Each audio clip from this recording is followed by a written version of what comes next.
Well, good morning, good morning, good morning, good morning, good morning, and good morning, everybody.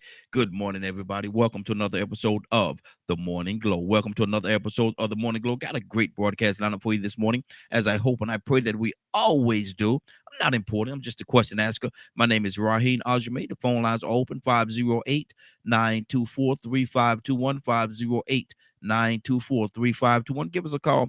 Got a topic we're going to talk about today that is gonna you have to kind of think about it just a little bit. Got a topic we're gonna talk about today, and you got to think about it just a little bit in order to get to the root, or how some people say the rut of this whole conversation. But we're gonna try to get there, and we're gonna try to use our expertise as much as we can to get there, to get to the bottom, to the root of this whole situation. Um, Not gonna be easy, might be a little complicated, but at the end of the day, like I said, we're gonna do the best that we can to make it to the root of this situation and try to get some kind of clarity on it. You again, you're more than welcome to give us a call 508-924-3521, 508-924-3521. The phone lines are definitely open. The phone lines are popping open already. Let me see who we got here now. We got Captain Leonard.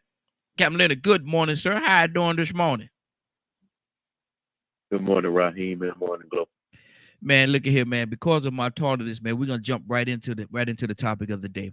And Leonard, we first we got to deal with both sides of it, and then we got to go straight down the middle. And it'll make it'll make excuse me, it'll make sense to you in a minute when I tell you what it is. But Leonard, I hope so. what is worse? And the topic is this. The question of the topic is this right here. What is worst? White supremacy or black inferiority? First, we got to deal with what each one of them is, and then find out the result or the impact that it has on the community and communities, and which is worse. So first, let's deal with what white supremacy. What exactly is white supremacy from your angle, and what you looking at it? It's the ideology by those people who believe that they are superior to everyone else Mm-hmm. Mm-hmm. simply because they are white. Mm-hmm. And And that's far worse than any notion mm-hmm. of black inferiority. Okay, so you're just gonna jump right to the last sentence. you gonna you gonna jump. No, it's just the fact, you know, black inferiority is not a ideology. Mm-hmm. That's some type of feeling that anybody can have. And one thing about it is you don't have to be black to have it, Mm-hmm. to feel inferior. Mm-hmm. So that is very personal. Mm-hmm. White superiority is the actual ideology that has been implemented. See, You don't implement black inferiority. mm-hmm. But is it a terrible thing? And I know some people take this thing to a total extreme. Some people do. And I'm talking about white superiority. They take this thing to an extreme. But is it a bad thing to think highly of yourself? Well, first of all, let me make sure we're talking about the same thing. Mm-hmm. It's not white superiority. Are you trying to Well, talk about white supremacy? yeah, white supremacy. Yeah, Okay, that's a little different. yeah, white supremacy. I might have spoken wrong, because supremacy is what I got written on the paper. I don't know what my eyes seeing, but yeah, that's what it is. Yeah. See, white superiority or black inferiority is a lot closer in definition Mm-hmm. as opposed to what white supremacy is about. Yeah, yeah, we're talking about white supremacy. Right. See, white supremacy is an actual ideology that has been implemented. And you can see all the different actions and things that support that ideology, Mm-hmm. Such as. such as systemic racism Mm-hmm.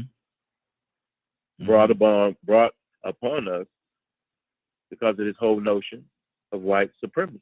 That's Mm-hmm. that's an agenda as well, Mm-hmm. and you can see it everywhere. What do you say to the people? And yeah, I agree with you 110%, Leonard. I definitely agree with you. So I have no opposition to that. But what do you say to the people that say, I'm not a white, I don't practice white supremacy, I just love myself? Is it the things that I love myself? Is that really an issue that they love themselves, or is it the extreme that they take it to? White supremacy has nothing to do with love at all. Mm-hmm. Wow. Yeah, Wow. you mix the feelings with an agenda and a motive. Mm-hmm. See, that feeling you can have, and you can Mm-hmm. just have that feeling, and that's okay if you just feel that way. Mm-hmm. But it's different when you act on it. Mm-hmm. And See, anytime black people feel a certain way, white people feel a certain way. mm-hmm. However, white folks took it upon themselves to act on their feelings. Mm-hmm. And that's what makes it so horrible. Mm-hmm.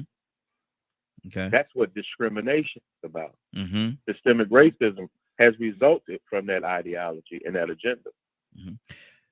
How does that impact white supremacy? How does that impact our community, Leonard? Well, it depends. It impacts your community based on how you allow it to impact you.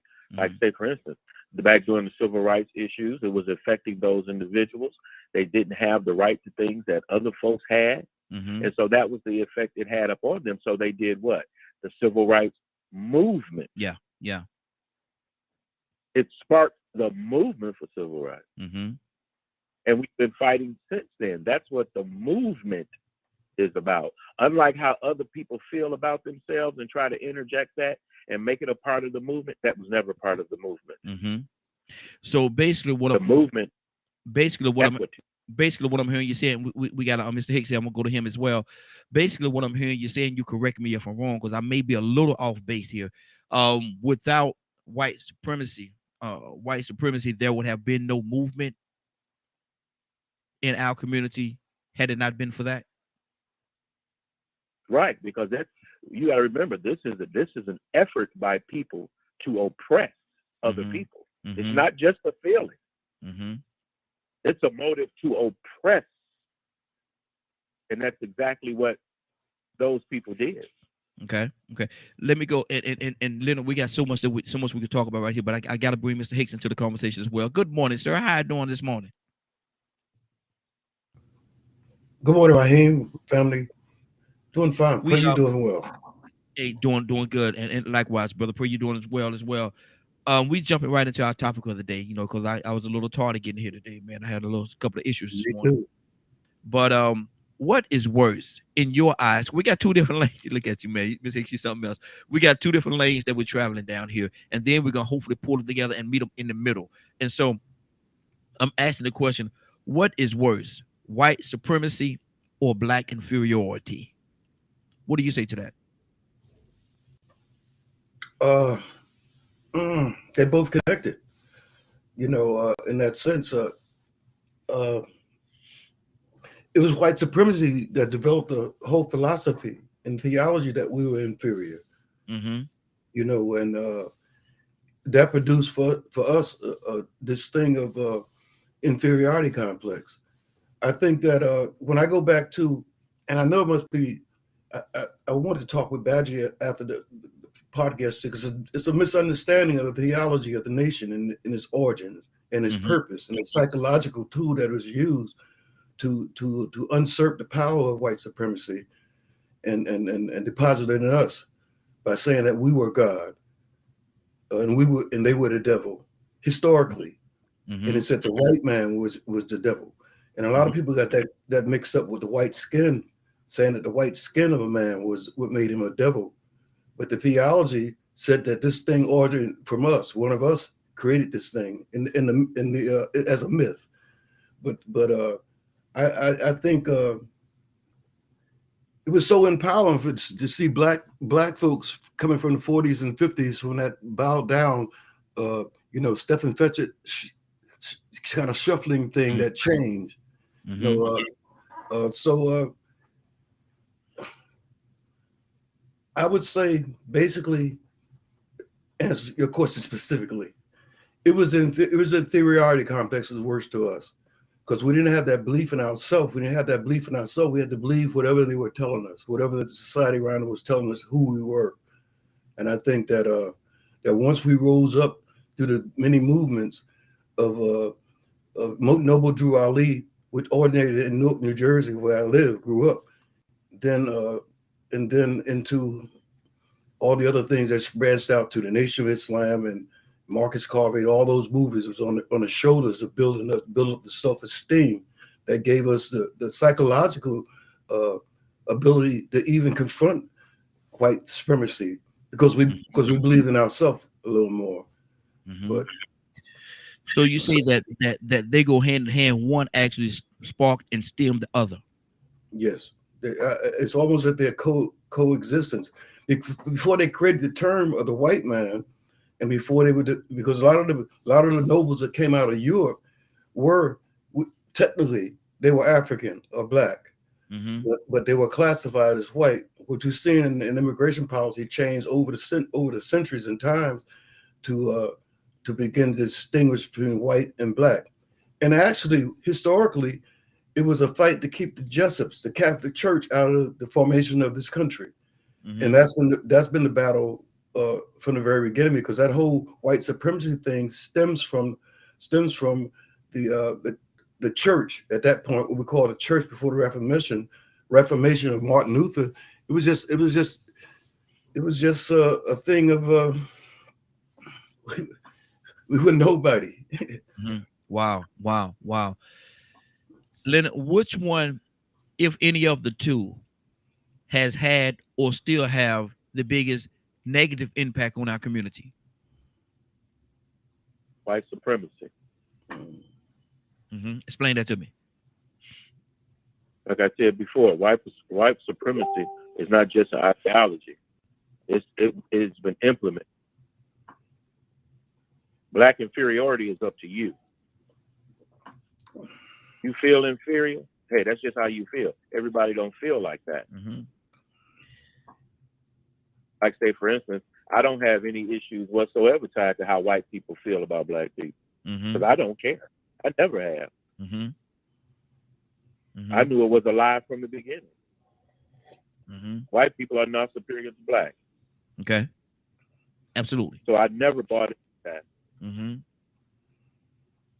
I'm understanding now that there are some people who did. But then again, I don't really associate with those type of people. Yeah. But the notion, like one, say, for instance, Brother Hicks, eyes have seen things I have not because of his age. So he would, if somebody was there to tell you more so how they felt. I can't tell you how black people felt. They have to tell you that. Yeah. Just because somebody come and tell you ain't something don't mean it's true. True. So I'm not susceptible to that type of thing, and I don't usually associate with those type of people.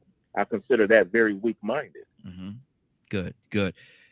Mr. Hicks, from your experiences back in the day, when all this stuff was really going on at a totally different level. Not saying that it's not going on at a level today, because it certainly is. It's just covered a little better. But when it was so open and blatant, what are some of the worst things that you could see that white supremacy or black inferiority has done to impact our community? From my experience, brother just said he was really accurate too. I think that our perspective is shaped by what we experience. And what we experience in this country, it depends on what year you were born. Yeah. Because things have been shifting all along the way. I agree with the brother said. There's always a group of people that have their identity, a secret identity they don't expose to others. My family identified with the Native American culture, so all basic stories I got was about that experience. But I was always taught as a child to keep it a secret, not to say it out loud, because I would be persecuted if I did that. It would upset the census report. They begin to classify us as different things. But in terms of me seeing our inferiority complex being more important than not more important. That's cutting. Let me say it like this. I think the fact that Everything around us told us that we were inferior. The language, the you know, you heard the things. The white Yeah, cake is yeah, the angel food cake. The black cake's a devil food's yeah. cake. But Mm-hmm. put balls on the table, and then you go to the dictionary to find out the meaning of words, and then you go back to the history. Even when you read the history of our country, this country here, and this revolution and everything, we're written out of the history. Mm-hmm. We even get pictures of different people that sat in Congress at that point that they put as white. They paint them as white, but if they did a correct interpretation, they would be Rudy cover. They would be like mulattoes. Yeah, yeah. So I think you know, even down to mathematics and science, all these things were written out and told that we could contribute nothing to the society of people on earth, ever. Mm-hmm. You know, and as our history start coming out, and we start again, it goes back to, for me, it goes back to a series of leaders who came along. But the pivotal ones, the recent one in this history, and still sort of got remnants of it with Minister Farrakhan and the nation that's still surviving and thriving off the same theology. And because they understand it at a different level now. Mm-hmm.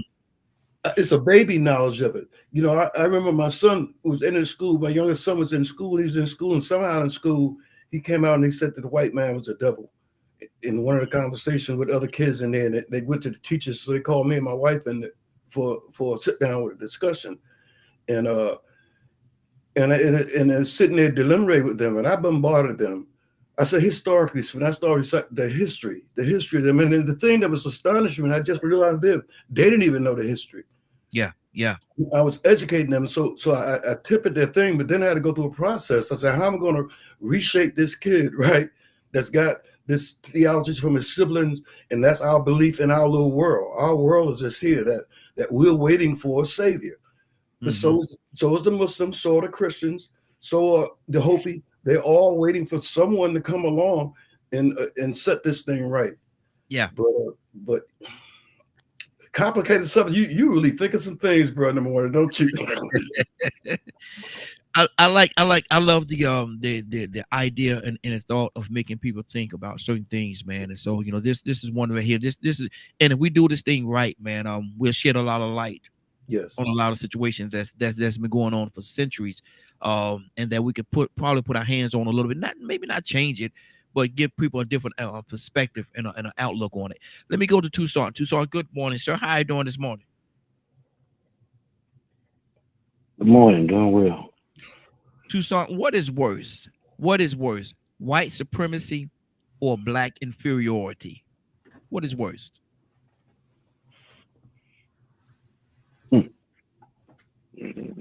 I was just about to say neither one of them exists to me. Mm-hmm. Neither one of them. Okay. But it's a mindset. Say it again so I can make it sure it's clear that I didn't hear what you said. What is worse, white supremacy or black inferiority? You're not superior and I'm not inferior. Mm-hmm. That's just it. That's a mind. That's what you think. Get away from me with that. Mm-hmm. That's just me. I mean, I don't even entertain it. Mm-hmm. Now, I don't know when that was, but it's not now. Not to me. I don't operate like that, and I will not. Period. Mm-hmm. End of story. But if you try it, we're gonna have some problems. But outside of your circle and outside of your realm, we know that these two things does exist. So which one do you think would cause the most harm to our community? Oh, if we feel like we're inferior, that's it. Mm-hmm. That's it. That's worse. The yesser mentality. Yeah. That make me sick. Mm-hmm. Here you are. You know what's happening? I don't know. Well, I can't say it because some gonna get offended. Well, get offended. Let's see. I was not gonna say it, but you know the drive now to lift the sister up to bring the brother down. Yeah. Did I say something wrong? Come on. Let's talk. Hmm? Let's talk. Come on, really. Let's talk. I mean, we don't mind bringing them up to the point where some of us, I say us, our sisters, will be willing to, just so they can get up, marry them. Mm-hmm. Ain't nothing wrong with that. I'm not mad at you. Love is a many splendid thing, Mm-hmm. and it's not about race. But I see in my arena, I see the attempt to make a name for yourself at my expense. Mm-hmm. Wait a minute now. Wait, I'm watching. I'm paying close attention, and I'm not gonna have it. So it sets me and my sister at odds. I'm not going to have that either. So I have to be careful of how the manipulation is another trick to make sure that you're a buck breaker, Mm. and I won't be broke. Yeah. That's good. That's You hear good. what I'm saying? Yes, sir. Yes, sir. You trying something that looks appealing, but it's another trick. And love my sisters to death. I want them to achieve whatever they have, and I'm gonna help them do it. Mm-hmm. Yeah. But not at my expense. I'm not Mhm. gonna do that like that. So I have to maneuver my way through the trick of the trade, to make sure that I don't damage her. But I have to tear down that you in your thinking that you're superior and I'm inferior. You're using the tool that's supposed to be our helpmeet. Yeah. Yep. Exactly. Come on. Watch yourself, man, Mm-hmm. because you're treading deep water Mm-hmm. that you don't know what's festering. I hope you hear what I'm saying, right? Yes, sir. I I do. might not be I do. making no sense, You but make- if you look at it, it's happening everywhere. Yeah. And Yeah. I don't like it, and I don't appreciate it. Exactly. Exactly. Got Rico with us this morning. Rico, good morning, sir. How you doing this morning? Rico? How you doing this morning? I can't complain, man. How y'all doing, man? Hey, Just doing happy, good. Hey, Doing- Rico. happy to see another beautiful new day, man. What's Yes, going sir. on with the hit? Hey, good Yes, to sir. have good. Good to have you, Rico. I'm asking a question, brother, and I want to hear your whole heart on this, man. And the question is really two, maybe even three folds, because there's a couple of layers on it. We're gonna deal with one side, we're gonna deal with the other side, then we're gonna go straight down the middle. Then we're gonna drive the truck down the middle of the street. All right. Keep the truck between the lines.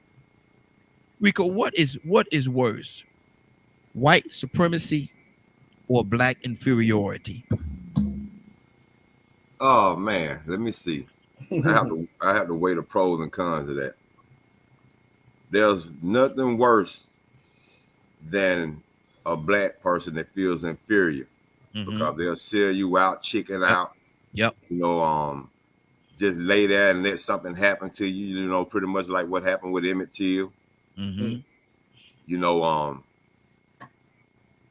but then at the same time, you have that side of white supremacy that ultimately knows how to deal with the black person that doesn't feel inferior, like what happened with Nat Turner. Nobody can find his body parts. Mm-hmm. Patrice Lumumba, way over in Africa, nobody can find his body parts. Mm-hmm. Marcus Garvey was deported. Yeah. You know, there's Black Wall Street was bombed, that, you know what I'm saying, by its own government. Defiant black people sooner or later still end up meeting a severe consequence. So when you think about it, white supremacy normally ends up still coming out on top. So you have to ask yourself, is it better to just try to lay back and survive and fight, you know, pick and choose your certain fights, or should you just stand up and always be defiant and never be inferior and risk losing your life or getting, you know, your livelihood taken away from you due to white supremacy? You know, so I understand the reason why some people don't stand up. I understand why some people do say, shh, you better be quiet. I get it, because some people are not willing to make the sacrifice that it would take to be deported to another country or killed to the point of where nobody can even find your remains. They could just, you know, right now they trying to say Nat Turner was a MILF. Ain't that something? Mm. But Patrice Lumumba, he wasn't a MILF. Yeah. Yeah. So you know, when you think about what happened with Martin Luther King and Medgar Evers and Emmett Till, you know, I mean, the consequence of what happened to black people at a certain time, being inferior was a way of survival. Mm-hmm. So you know that you know, white supremacy was that much of a boogeyman. Now right now we got rights. So you know, that's that stay in your place in word. Yeah, that force, you know Yeah, what I'm saying? That force that came with it, and no consequence to them behind it. Mm-hmm. You know, it was justified just because. And even today, when you look at a strong black person that might not just be only standing out and fighting against what's going on, the conditions that exist, but he might be wrongfully incarcerated, standing up, fighting for his rights. Mm-hmm. But the white supremacy judicial system got him locked up. So it's hard to say which is worse, you know, but I can say that I would rather die fighting than to die just, you know what I'm saying, taking it. Yeah, exactly. So I imagine black inferiority would be the worst, because one thing about it, if you feel defiant and you want to revolt against that white supremacy, you're going to get some type of victory. Like I feel like, you know what I'm saying, for every one of mine you get, if I get 10 of yours, I might have did my job. So if you end up getting me in the end, believe me, I probably got 20 before you got me. Mm-hmm. Wow, you ain't good. Just get me and get away with it. Yeah, it ain't no cakewalk. Tucson, talk to me, Tucson Leonard. Come to you next.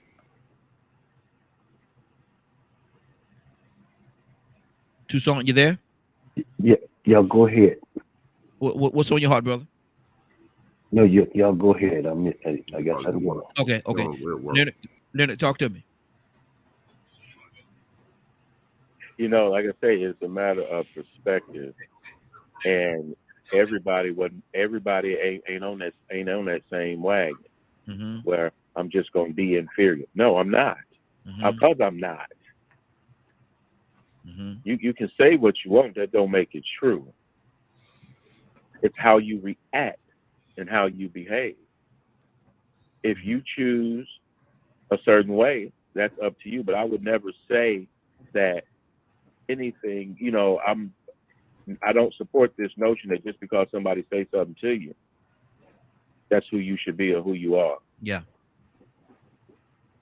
Now, if you chose to think and all those types of things, that's truly what you're thinking. That's truly in your mind. Mm-hmm. Look at the some of the best books and things like that, and some of our greatest ancestors, they didn't feel that way. That's why they succeeded. Mm-hmm. That's why we have the Booker T. Washingtons and all, like, up from slavery. Mm-hmm. Even though just because you may be in the position of a slave does not mean that is who you are. Mm-hmm. You just may be in that position at that time, which a lot of our ancestors found themselves. Mm-hmm. One day they were in slavery, and the next day they were free. Let me ask you this: So how do you tell one that may be in that predicament or that situation, or even that mindset? How do you tell them and pull them out of that and make them know and understand and realize that they're not a slave, that they are not a slave? How do you pull them out of that situation if they have that mindset, if it's been instilled in them? Well, one, I don't believe you can do that. Mm-hmm. You mean they have to decide for themselves. Okay. There's a lot of people around here claiming slavery. Mm-hmm. They're not. They're not slaves. Uh-huh. They've accepted something. They identifying. Like, I'm a man. Really? Mm-hmm. Now you pick and choose how you identify. Mm-hmm. So if you obsessed with slavery and being less than, and you choose to think about yourself that way, ain't nothing I can do about it. Mm-hmm. You just one of them that don't want to be free. Does everybody do you think, and I'm pulling something out of what you just said, do you think there are some people, actually, I'm even gonna ask the question different, do you think there are some people that really don't want to be free? Yes, Wow. yes. I know people that get tired of living out here and don't did something else to go to jail because jail sets a schedule for them. Mm. And soon they get out amongst, especially if you have that institution, if you've been institutionalized. Yeah. And you get fed up with the responsibilities of being free, then you start doing stupid stuff to once again become incarcerated. Mm-hmm. Mm. Like the military is one of the best things for people that are undisciplined. You don't even have to think when you go into the military. They'll think for you. They'll tell you what to do, when to get up, how to eat, and get you into the mind of disciplining yourself to get something done. Mm-hmm. Wow. Wow. 508-924-3521. 508-924-3521. Mr. Hicks, talk to me, sir. What's on your heart? Freedom. I think freedom is something that's deposited in us when we enter here. It's inside of us, every one of us, a desire to be free. When you're raising kids, they go through a stage where they'll look at you and tell you squarely in their head from the foundation, so you're not the boss of me. You've got to domesticate them. Freedom, we're not free as a people, and neither are white people, because we don't have the true history of the earth. We don't have the true history of all the civilization that's passed before us now. We don't even have origins of what we call the Bible, how it's rooted in clay tablets they find for 35 and 40,000 years ago. So freedom is something you have. It's innate. You got it. You don't exercise it, because freedom bears a cost. For freedom, you're willing to give your life up for it, and you do. All the soldiers who took, I think, as we went through our wars, fighting with this country, started from the Civil War to World War I and World War II, each war producing inside of us a belief that we wasn't inferior, because we met the enemy on the battlefield and we found ourselves braver than the others. We had something inside of us that made us a warrior, and we didn't know it until the conflict was right in front of me. When we talk about heroes, and I think when the COVID thing with nurses are heroes and everybody's a hero, and then they kick you out the job. But back in conflict and battle, where we earned our teeth, we were the courageous one. I'm talking with my own eyes. I saw this. I saw black soldiers do things that you wouldn't even believe they would do, because they believed in what that paper said. They knew it wasn't true for them then. They know it's not true now, but they take an oath to defend this thing, this Constitution, against enemies, foreign and domestic. I took the oath, but didn't understand it. I was rebellious. I did because they were making me do it. But as I understand more what this country, this experiment was about, how it's trying to free us from the clutches of the Catholic Jesuit Church that assassinate all the first presidents. Abraham Lincoln was assassinated by the Jesuit, Adams, all of them guys. And most of them was on the 4th of July. So it couldn't have been an accident. Freedom is our birthright. Every human being's birthright. Rico, I saw you agreeing with what Mr. Hicks was saying. What's on your heart, brother? Yeah, when emancipation came through, somebody had to go to Texas and let somebody know some years later that they weren't slaves anymore. Think about that. Some people thought they were still slaves and then realized they wasn't slaves. Now, in this day and time, we have people that really don't understand that they are mental slaves to a certain extent. Social slaves and economic slaves. Yeah. You have to conform and do some things. You have to do some strange things for some change. And, some of that might be like sacrificing your quality time with your children and not being able to raise and protect them the right way. The thing about it is those people in Texas wouldn't have ever found out if somebody else didn't come back and tell them. So that's why we can't believe that we can't bring people out of it. In 2009, somebody was still found to be in modern day slavery. 2009 in Mississippi. Therefore, the state of Mississippi decided to go ahead and totally ratify, I think it was the 13th or the 14th Amendment. They just totally decided to just, get rid of it because people were still manipulating black people and had them living in a dependent manner to where their whole livelihood was based off what they wanted to do for them and give them. They were still living in the same little shacks and huts that their great-great-grandparents lived on. And then we got to think about Fannie Lou Hamer. You know what I'm saying? She was a sharecropper, but to be honest, it still was a form of slavery. Yeah. So being that we know that things evolve, even though we know that even if a person does feel like they are slaves and they're weak, we can't say, well, I can't deal with these type of people. Because maybe they just didn't know. Maybe the lifestyle, see, white supremacy is a lifestyle, it's a culture, and it's a force. And if you are forced to believe that lifestyle is the way it's supposed to be and you were born into it, somebody had to show you and educate you and teach you that ain't the way it's supposed to be. This is a whole facade.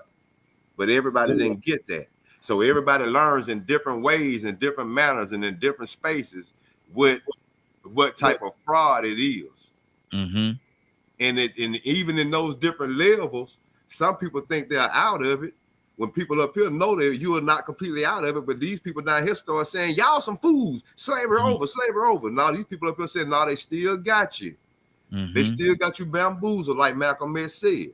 This thing is way deeper than just the financial success and the education that you think of, because like Hicks said, it's some education you ain't getting. And if you don't know you need to get it, it ain't your fault. True enough is out there. But if you have been told and you have been conditioned to believe this is what you need to know to make it. Or maybe you did think for yourself in school.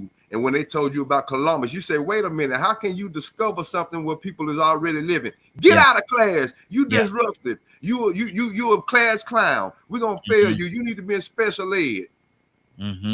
Oh, so now what you need to do, you need to conform, and you need to give the answer that they told you was right to pass this test or to pass this class or to get this job, or you ain't gonna make it in this system. And if you don't make it in this system, you ain't gonna survive. But this is all you know now. So if somebody come back and tell you, hey man, everything they taught you is wrong. Everything, go out there and research. You go, man, I don't want to hear this. This is what I need to make it. I got my college, I got my degrees, I got my job, I'm making my money, and I don't want to hear all that foolishness you talking about, man. Racism is over. And so that's what we got going on.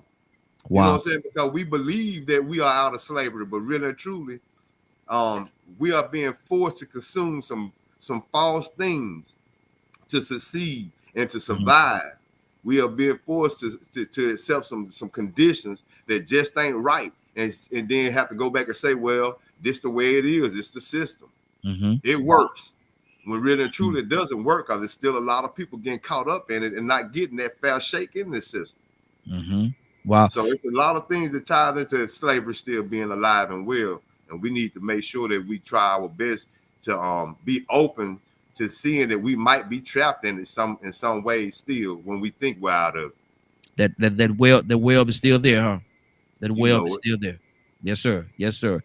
And this is I'm loving this conversation, man. I'm loving where we're going with it, man. And the way it is, man, it's so many different layers and the thing. We're not gonna cover them all today. We certainly not gonna cover. We might extend this until tomorrow or even Monday and Tuesday, just to get all the layers in there, man. Because there's so many different things that, and so many different potholes that's been placed in front of individuals, man, that they have to navigate real carefully to make it around, because if they hit one of them potholes, it could take them way on back to where they feared coming from. And so it's so many different things. Let me go to Joseph. Joseph, good morning. How you doing this morning? Hey, good morning, and good morning, family. Morning Glow family. Good morning to you, sir. Asking a question, and I want to hear your heart on this. It's a twofold. Then we're gonna bring it together and run it straight down the middle. All right, we're gonna do a Earl Campbell and run it right down the middle through the one and a two hole. We're gonna run it through there. But what is worse, white supremacy or black inferiority? Well, I cannot vouch for black inferiority because that doesn't exist. White supremacy. Wait a minute now. You is say a myth you say it does that not is being exist. upheld, of course. Hey Joe, you Huh? say black inferiority does not exist. No, sir. Okay, yeah. Stay right there for a minute and explain that to me. Okay, because when you look at civilization, black civilization far excelled the European barbarians who became nation states or whatever.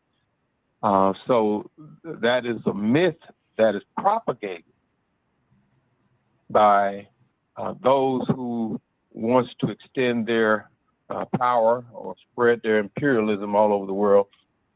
But there's no such thing as black inferiority.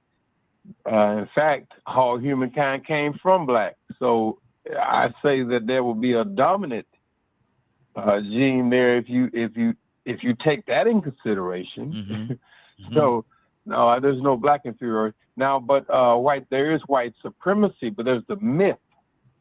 That is a myth that has been propagated. Now, I've been watching these revolutionary films on Africa, the various countries that got their independence during the 50s and 60s. One of the things that Patrice Lumumba of the Congos realized that the French who colonized them had educated the black people to be just servants in the system. Mm-hmm. They were not doctors and lawyers and, science. They weren't trained to be scientists and military tacticians. They were just trained to be servants to the colonial empire. And those revolutionaries realized that they were going to have to train black folks to take over their own country and run it. Mm-hmm. Well, in this country, we've been trained the same way, by the same kind of mindset, black people. Wow. So wow. We have to fight to get into some of these military institutions, West Point and, the Citadel and all this, so that we could train our young black leaders to be military leaders so they could run this country. Mm-hmm. All right, so that they could maintain this country. Now, when you consider that in light of the browning of America, you can understand the behavior of the MAGA people mm-hmm. and all those who are trying to be careful of what we learn in school, that we don't learn the true information about ourselves and have knowledge of ourselves, because that will undo the myth Mm-hmm. of black inferiority and white supremacy. That would undo the myth. So they know where we are educationally. Look at Herschel Walker. Mm-hmm. Wow. Educationally, many of our people are in a position to be used mm-hmm. by the guardians of the system. And those of us, like people on this radio broadcast, who are enlightened and who are speaking like grown men and women, those are the threats. Mm-hmm. Now, they killed Patrice Lumumba, and they fomented tensions against Kwame Nkrumah, and they did the same thing in Iran, and they do this all over the world. They try to either assassinate the enlightened people of the groups or undermine them or turn the people against them or some. So at the end, is always they always have to use that same strategy. Mm-hmm. That's what happened to Malcolm. That's what happened to Martin Luther King, Medgar Evers. You understand? All those leaders down in Mississippi, Patty Lou Hamer. Anytime we are enlightened and stand up and begin to talk like grown folks, the system sends the CIA, FBI after us. Now, everybody should go back and look at the Bandung Conference and look at the one in 2015 where China's leader Xi was speaking. And don't buy everything because Xi want to get African and Latin American countries in their throes so that they owe them money. And if they can't pay, of course, China can take over their ports and their train system. So I'm not saying we should buy everything she said, but she talks about the Bandung Conference of 1955 and the spirit of that conference and how that those Asians and Africans got together to decolonize their countries. And you'll never hear Biden talking about that, or no U.S. president. They're not gonna talk about the Bandung Conference. Now, but Barack Obama mentioned it because he grew up in Indonesia, part of his, growing up. He mentions it, but even he only footnoted it. Yeah. But we should go back and study it, because the same enlightenment that those leaders are at is where African Americans should be today. Wow. 508-924-3521, 508-924-3521. Give us a call, man. Y'all, hey, it's a hot one today, brother. This is a hot one. Badger, good morning. How you doing this morning? It's another beautiful and blessed day. Yes, sir. Badger, we asking a question. What is worse, white supremacy or black inferiority? What do you think is worse? I view them as equal. Why you say? Because the whole purpose of white supremacy is to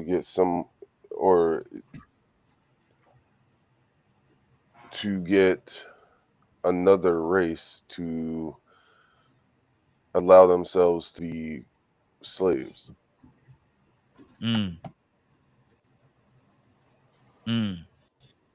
Okay.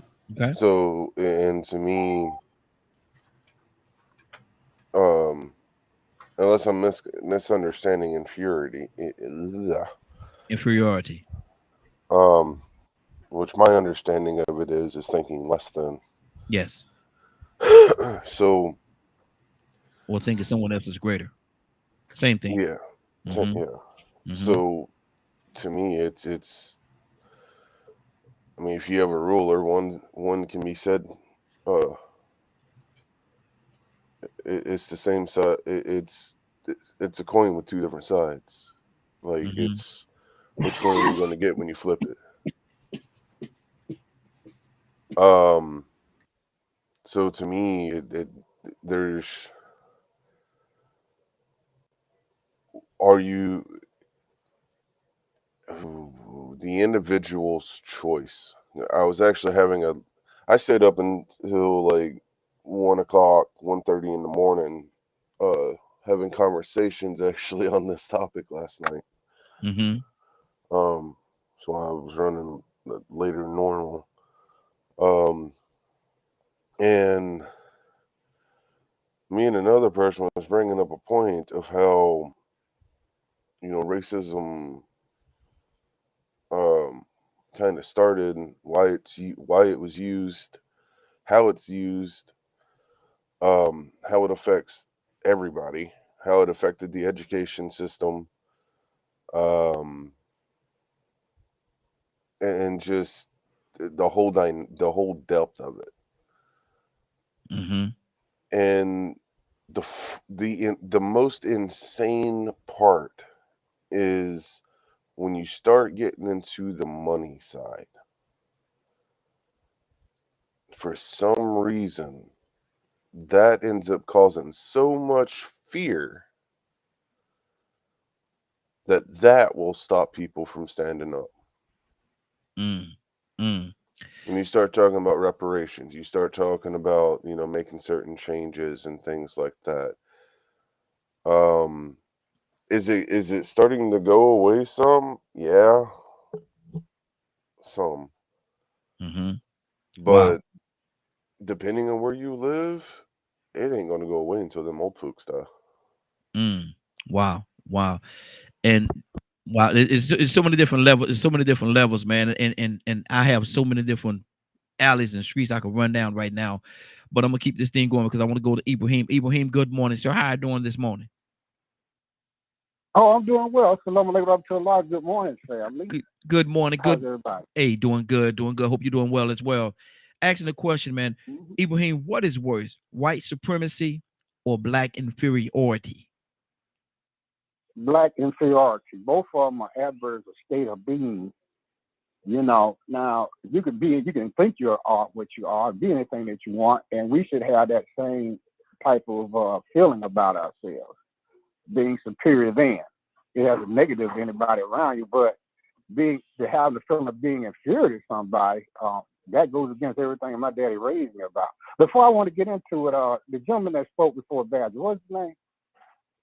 That was Joseph. Joseph, I wish I can talk to you, man, because I have nothing to say but to add to what you said about Kwame Nkrumah and also brother Frantz Fanon, but and talk about that. And I want to know more about the conference that you're speaking of. But anyway, you know, when you feel inferior, or people can make you feel inferior, you will act inferior.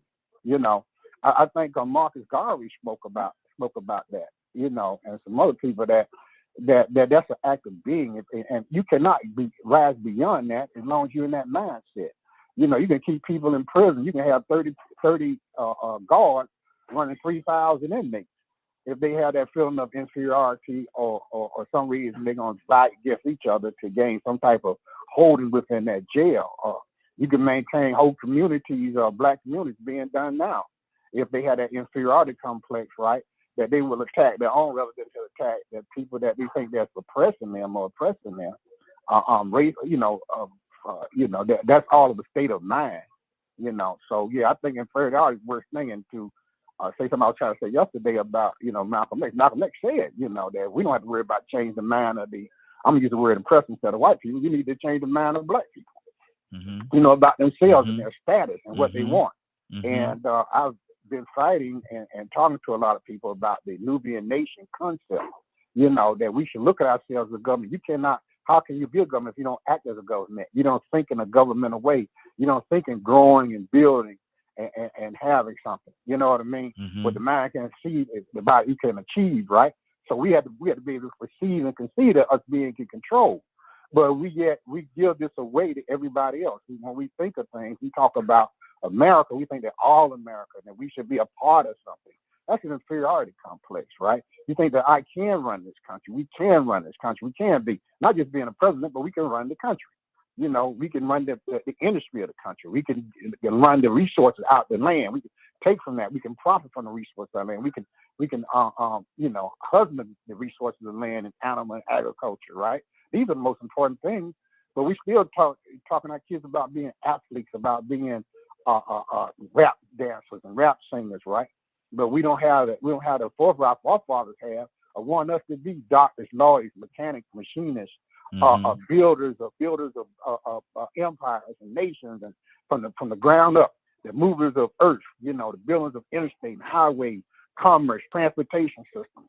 You know, we talk about our kids about playing on computers, you know, stuff like that, right? We don't talk about us doing anything to harvest this land, to make this land work for us. But we'll look down at everybody else, you know, around the world, and then claim that they don't have the wealth for us to do this, but we don't have the wealth for us ourselves. We are dependent because we, you know, freedom is independence of self. You're independent of self. We're not independent people.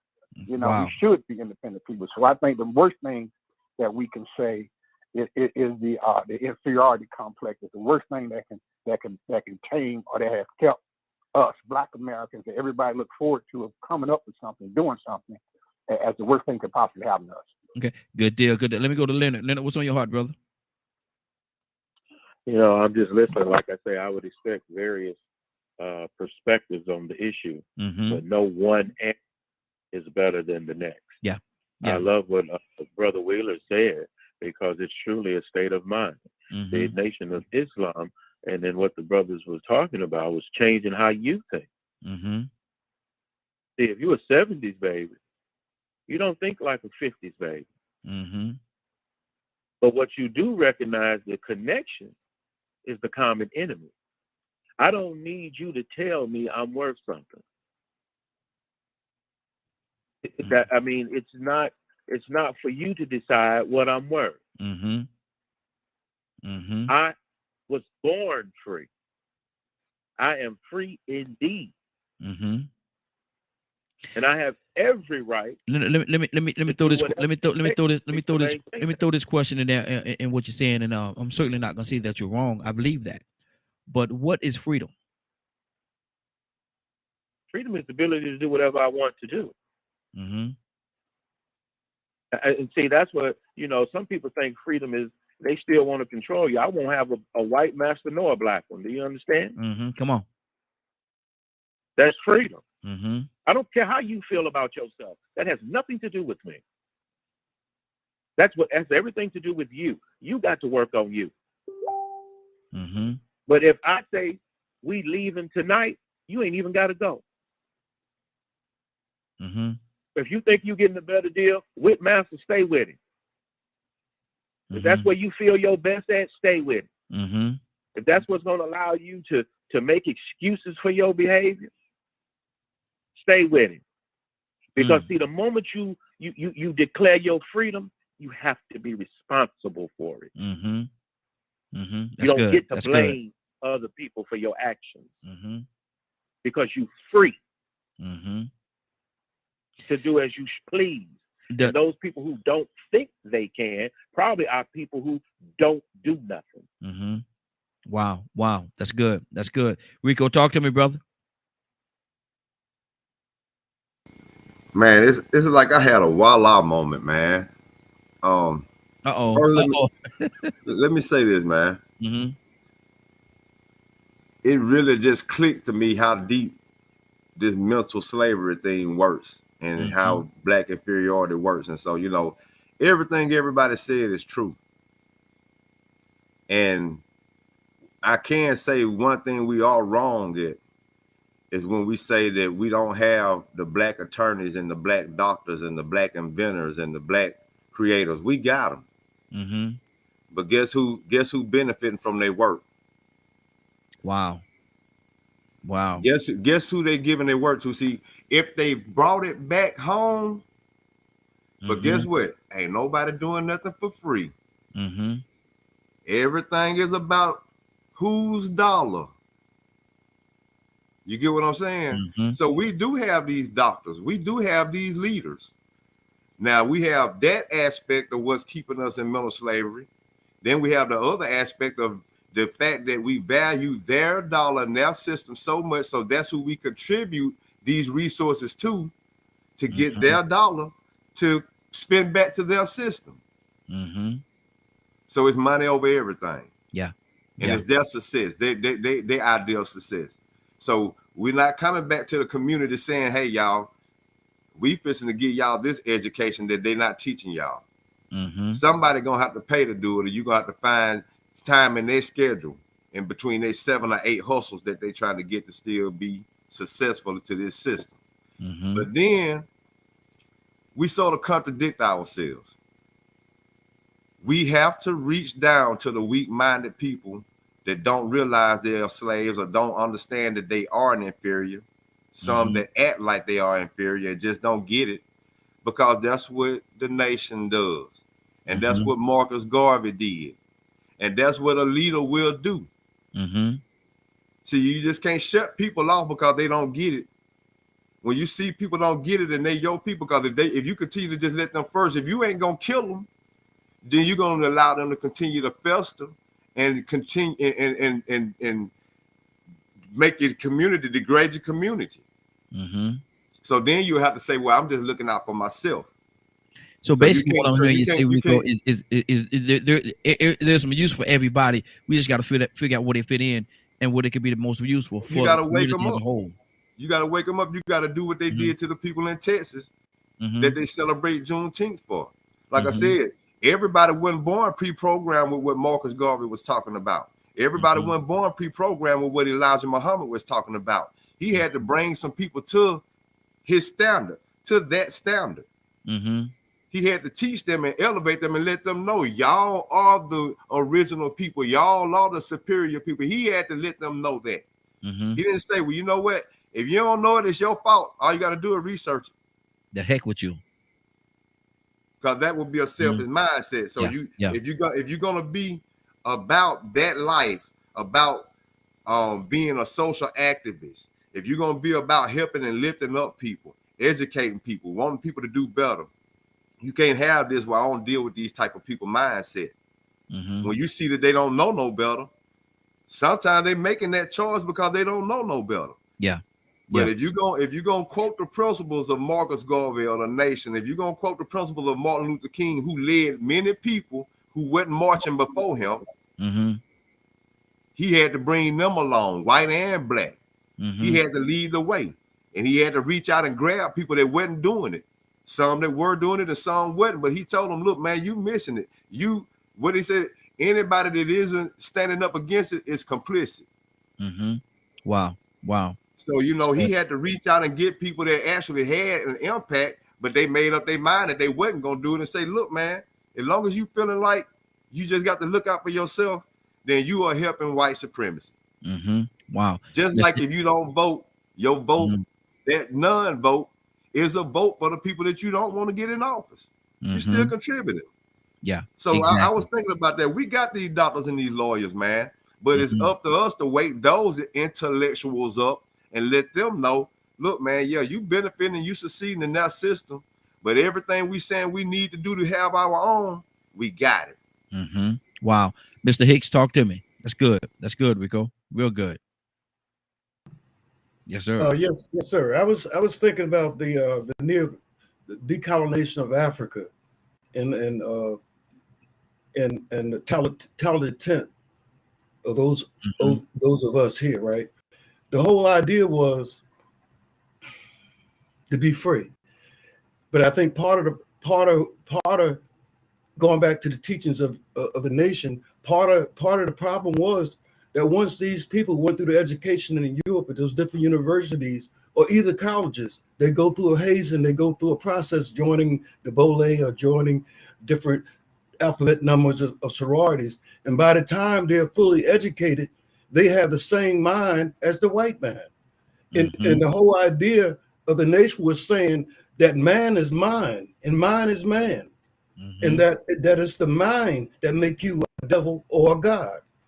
And I think that by the time those people, all of them in Africa, and I researched it, Frantz Fanon, all of those, they went through the educational system that was put in place by white people that had a white supremacy format that was all based on.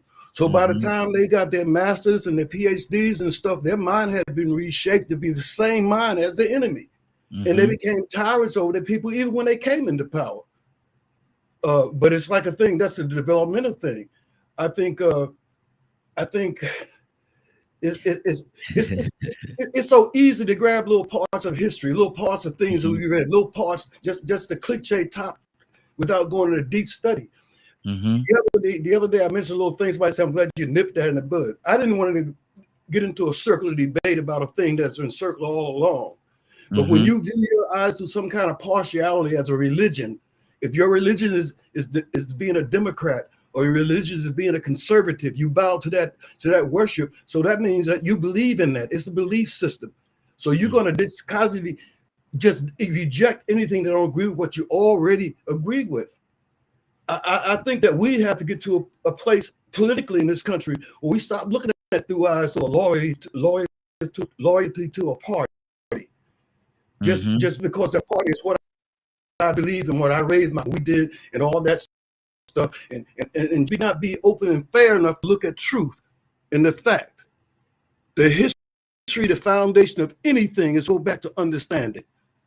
It don't shift and change. It's built on that foundation. It might fluctuate and change, but it's the same. And when we look at that stuff, when we go to both of these parties, because the Republican Party is not for us, nor is the Democratic. They're just more of us in. But the one end got these degrees and had their mind reshaped. So they get in and they get inside trading information. And then within 4 or 5 years, they're rich and millionaires. Wow. Partisan politics. It's a spiritual matter. It's a war between good and evil. And you got to pick a side. And you got to base it on something. You're going to base it on philosophy. But this here civilization, we talk about all the civilizations before, they were great. In this time here, within the 5,000 to 6,000 years, this is the greatest civilization ever. It's good and it's bad.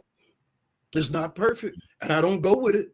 But you can't deny that things are better, that we do have more freedom than we had before. We're talking on this format. Do you know in China, right now in these different places, people they just got stuff against policy. Okay, some They'll just come have. knock on my door anyway. Mm-hmm. I'm finished. No. You good. Something happened to my system just a second ago, and I was just saying something had happened to my system. Yeah, but you Okay. good, man. Yeah, absolutely. Let me go to Badger. What's on your heart, brother? Man, there's so much.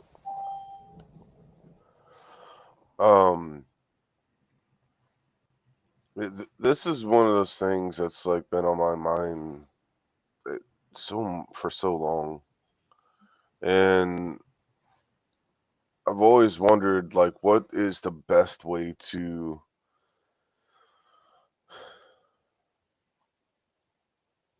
overcome it, like to overcome some of these things, and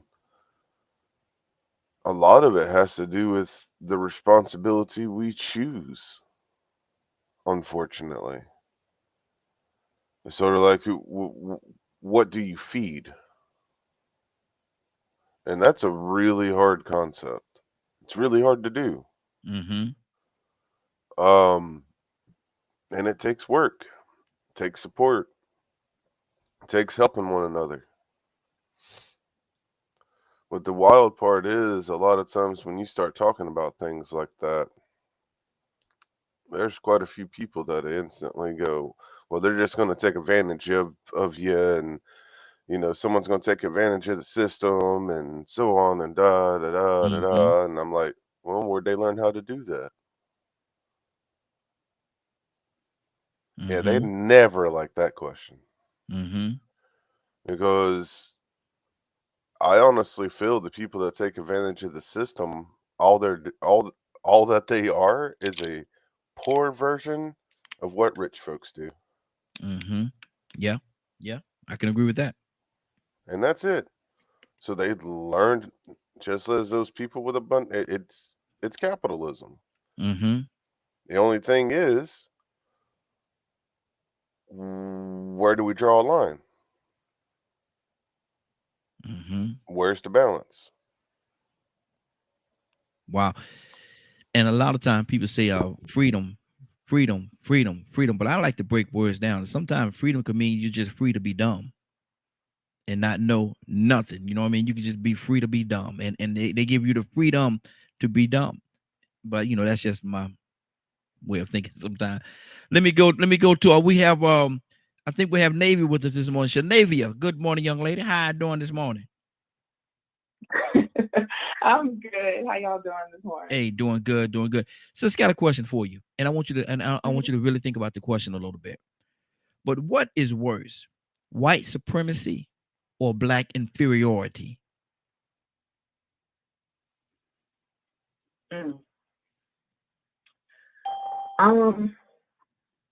Man, I feel like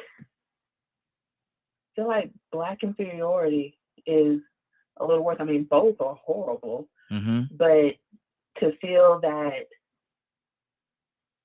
I'm less than, and I think that for a lot of us, I think for a lot of black people, we're still on the plantation mentally. Wow. And I think that's why I would think that, because if I feel that I'm superior to you, then yeah, it may be a blow to my ego to be like, well, no, you're kind of not. But that psychological conditioning that has been taking place to make a group of people feel that have to work so hard to build up, it's almost like being in an abusive relationship. Like, you keep going back and back again because you don't feel worthy of it. And while, I mean, like, for some of us who grew up in households that we were made to feel like, no, it doesn't matter how the history books or how society tries to erase you or paint you, you are someone. You were kings before you were slaves. Your history didn't start at slavery. Your history started long before then. But then there are some of us that grew up in households that literally did not know that knowledge until we went and searched for it ourselves. So to stay stuck in a mental state of, I am less than because of A, B, C, D, and E, I think that that's more damaging and worse, to have to overcome and unlock that to really make yourself feel worthy.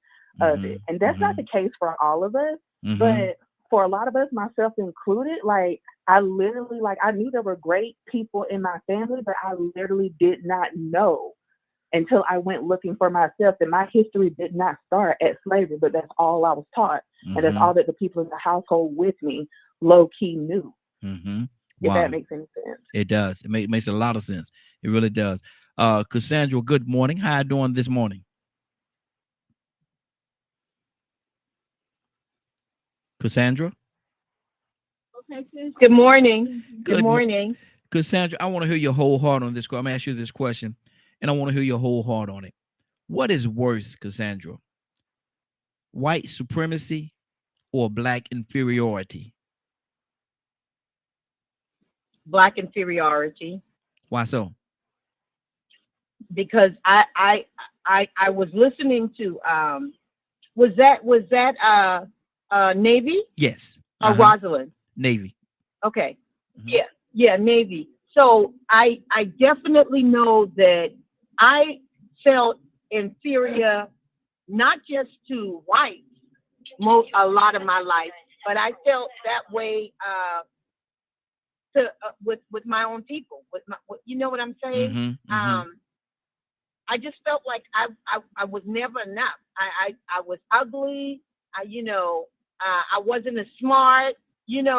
So I think that black inferiority is what sometimes gives white supremacy its power. That's that's just my opinion. I really do. Wow. I really believe that. That's good. That's good. Joseph, what's on your heart, brother? Well, much has been said, and like you said, there are layers to this, and I'm glad we're peeling those layers back, because with each layer that's peeled back, we discover something new, not only about the system, but about ourselves and about those who perpetuate an unfair system. So I'm really loving what I'm hearing, because it's empowering. I remember reading on the sixth grade level when I was kicked out of school in '74. I was reading on sixth grade level for much of my life till I got in my 20s. I felt inferior in the military. I wasn't able to compete for promotions because I just didn't get it. I couldn't understand, and then coming out of my background, just partying, smoking weed, and going from club to club on weekends and all that mess, that was my world, it was my life. And I think I was doing all that to try to mask the fact that I was barely able to function in this system. So that in that sense, an inferiority complex was there. And no matter how hard I tried to, get knowledge and understand, I had a problem. I guess I had dyslexia. I had a problem with my mind racing everywhere, and I couldn't comprehend what I read and all that. And I went through that period. It wasn't until I had a prayer meeting or a meeting I feel with God in Germany and prayed for wisdom, as the book of James said. He that lacks wisdom, let him ask of God, who gives all things freely and upbraideth not. When I read that scripture, I said, if this is true, I'm going to do it. I'm going to pray for it. And if I don't get it, then I feel like the whole book is a lie. I'm going to throw it in the trash can. But what did I pray that prayer for? Come on. Because I've been getting streams of wisdom ever since. And I can't leave home without a book in my car. I can't sit in the doctor's office and just watch the walls. I got to read. I got to reflect, because I felt like I missed so much. I lost so much time fooling around. But that inferiority complex doesn't exist anymore. I feel equal to anybody on the planet. Yes, sir. And I feel that my people, all of African Americans and Africans throughout the diaspora, South America, Central America, the islands, I feel all of us are not inferior to anyone. Now, those who have amassed wealth on our labor, on the resources of the people from those lands, have built up their militaries and have layered these systems. And they have their CIA and FBI and all these other secret agencies spying on the populace, trying to identify any dissidents. And that's what Machiavelli teaches. If you read Machiavelli the Prince, that's what he taught. That's any political leader like Jefferson and all them other founding fathers who read the classic philosophy understood that this is what you use to neutralize the Native Americans, Black Americans, and everybody else. But I read the book too, so I understand it too. And what you do when you learn better, you can use reverse psychology. Yes, sir. So when I go into these offices and the mayor's office and confront city managers and police chief about honoring the law of EEO4 report, not abusing taxpayers' money, and make sure you hire and promote people of color in these places, I know exactly what I'm talking about. And exactly. I don't go into play. I don't go in there to shuck and jive and small talking and all of that foolishness, because I'm done with that. I'm too old for that. That's good. That's good. 508-924-3521. 508-924-3521. Phone lines are open. Give us a call. We'd love to hear from you. Leonard, talk to me, brother. Like I said, I always, like to hear a person talk about themselves, because that is what is truly genuine and authentic. And, you think, what can we do to change this?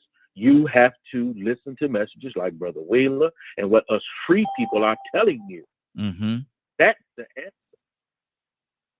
Why are you resisting it? Because one thing I am not going to do is chain myself to another Negro just to satisfy them.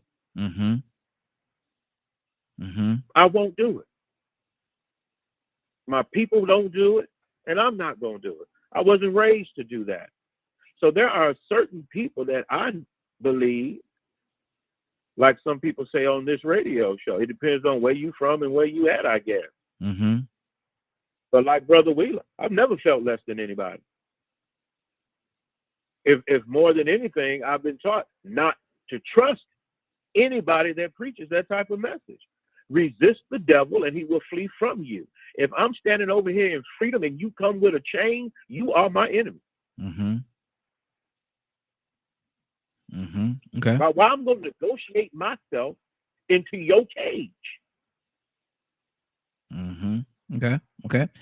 508-924-3521. 508-924-3521. Phone lines open. Got plenty of people listening. Want to hear your input. Asking a question, simple question. What is worse, white supremacy or black inferiority? Mr. Hicks, talk to me, sir. Rico, I see you, brother. I'm still pondering a lot of the conversation, trying to sort myself out. I pass it to Rico, man. Don't give me a chance to sort of get my thinking together about, because it's going so many different ways. And yeah, it's a lot dealing with this. It's a whole lot dealing with it. Yeah. Rico, talk to me. Man, ain't nothing worse than seeing a cowardly black man, though, man. Man, have you ever seen one just really just bowing down and bucking and tap dancing and walking on eggshells and boss and calling them daddy and stuff like that? Oh man. That just don't sit right with me, man. Ain't nothing worse than that. And that's intentional. But what really gets me is when I see the unintentional or the unconscious contribution to the success of white supremacy by black people. The things that we do that we don't really understand is contributing to its success. And that's hard to wake up from. Yeah. It's very hard to wake up from, man, because, like Navy and Cassandra said, sometimes, you can end up being conditioned to feel that way.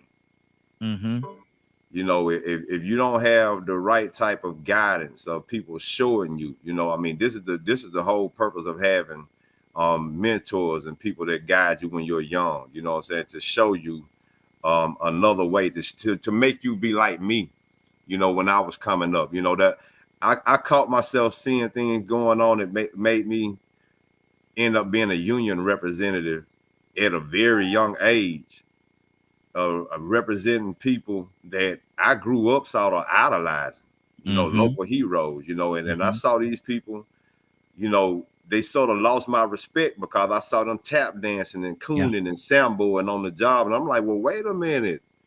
I've been growing up my whole life. You the man. You the local Superman. Everybody want to be like you. You got everything that everybody want. Everything negative about our community, you exemplify that. I ain't gonna even say negative, but everything, you the first person with the Jerry curl, you the first person with all the gold chains. Everybody want to be like you, but then we get out here on this job and you telling me you better be quiet, they gonna run you off. Man, you mean to tell me y'all still going through this out here? Y'all sitting back watching this and letting them say this and getting away, just walking by? Man, you don't want to lose your job. What? So you sitting back watching them mistreat other people that look just like you, and you know they could do it to you, so you better walk on eggshells so they don't do it to you, and you gonna keep your mouth shut for that system to succeed in it. So you know, man, that's the hard part about it, man, is the different things that we love about this system. The more we love it and the more we try to attain it and accomplish it, the more we make that system successful. So, you know, it goes back to that concept of doing for us.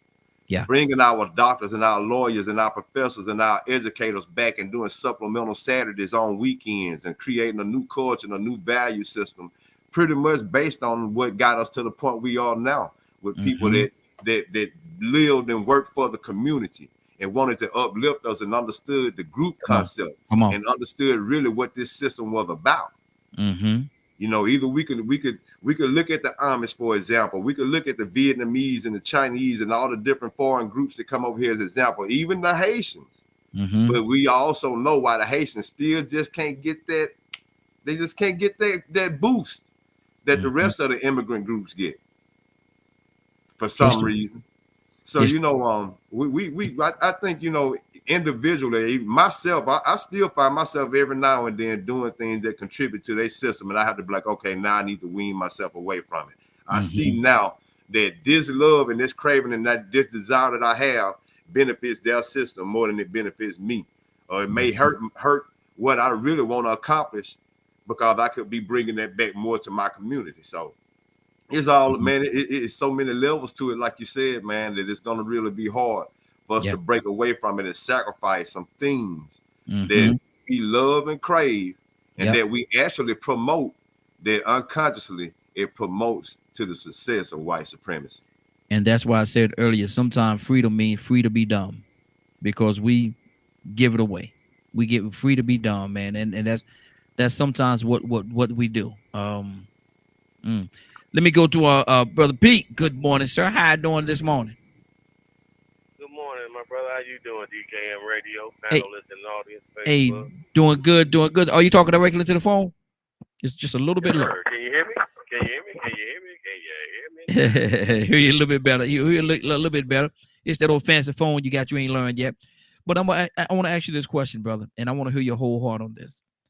What is worse, white supremacy or black inferiority? Oh, absolutely. Inferiority is way worse. See, for anyone outside of yourself to have a perspective or an opinion of you, that's possibly something, right? Possibly something. But for you to have a perspective or an opinion of yourself, now that's something. Because knowing ourselves, studying ourselves, perfecting ourselves to come back and simply be yourself is all up to you. That's self-mastery, right? That has nothing to do with anything external. And when you put that type of work in and add self-determination to that, then whatever is outside of you coming at you truly is irrelevant. It doesn't exist. It's not even real to you. Because you're on the mission of doing self, providing for self in the strength and knowledge and the love and the value of self. So there's nothing outside of you that's even considered in that. It's all up to you. So when you talk about black inferiority. Oh no, that's the worst right there. Told you was inferior. Where'd you get that from? Who taught you That's that? why you hear me come on here with the full fire when we had these discussions. Because at this point in 2022 on planet Earth, melanated folk, and especially melanated folk who we call African American, Black, Negro, colored, Aboriginal, Indigenous, the North, South, Central American, and the outlining minor items, the copper tone natives. I'm talking about you. I'm not talking about everybody else. I'm talking about you. You should have such a strong value, love for yourself with all the historical mess that we've had to deal with just here in North America. Not just the Americas, but North America, what we call America today. With just a simple history that we know of from when they started recording it to today. We should have such a strong love, value, purpose for ourselves and a intolerance for things that are egregious or disrespectful or assaultive from anything outside of us to any one of us. Wow. And I know I get real strong, and I mean it when I say it. If the Jews can have a mentality of you say anything against them, anything they perceive to be against them, they're going to bring everything they have against you. And we're talking about a conversation, not even an action. It's a conversation. Then what type of response at this point should we collectively have right now? What type of value, purpose, worth, self-determination? Boy, you better say so, bro. We sitting around here playing, accepting the lowest of the low. Told you that. Wow. Told you that you can't be, you can't do, you don't know. It's impossible. You can't have, you can't go. You can't, what? Listen, at this point in 2022, the narrative needs to change. Be clear. We can have whatever discussions, squabbles, issues we have going on amongst ourselves. But boy, if you ain't amongst our ranks and you come in here and say something disrespectful, take a position and that's threatening or damaging or endangering, you putting your very existence at risk immediately when we see that. Wherever it is, whoever it is, no matter who it is, say something sideways about one of these women. And I'm telling you, be taking your life and putting it in other people's hands, your very existence, not some hostile conversation. Now, we past conversation with the disrespect of us, the threatening of us, the damaging of us, the stealing of us, the denigrating of us, the misusing of us, the terror, the torment, the torture of us. Just had it with that. Exactly. It ain't gonna be no more peace and justice and reconciliation and forgiveness. Can we all come together? Yeah. When I crush the wickedness and the wrong that you continue to commit against me and mine. Are you in line with that? Because then my very existence and purpose is to destroy you now, right here, right now, this day of our Lord in time. Let it be said, let it be reported, so let it be done. By me, if necessary, right now to you as I speak.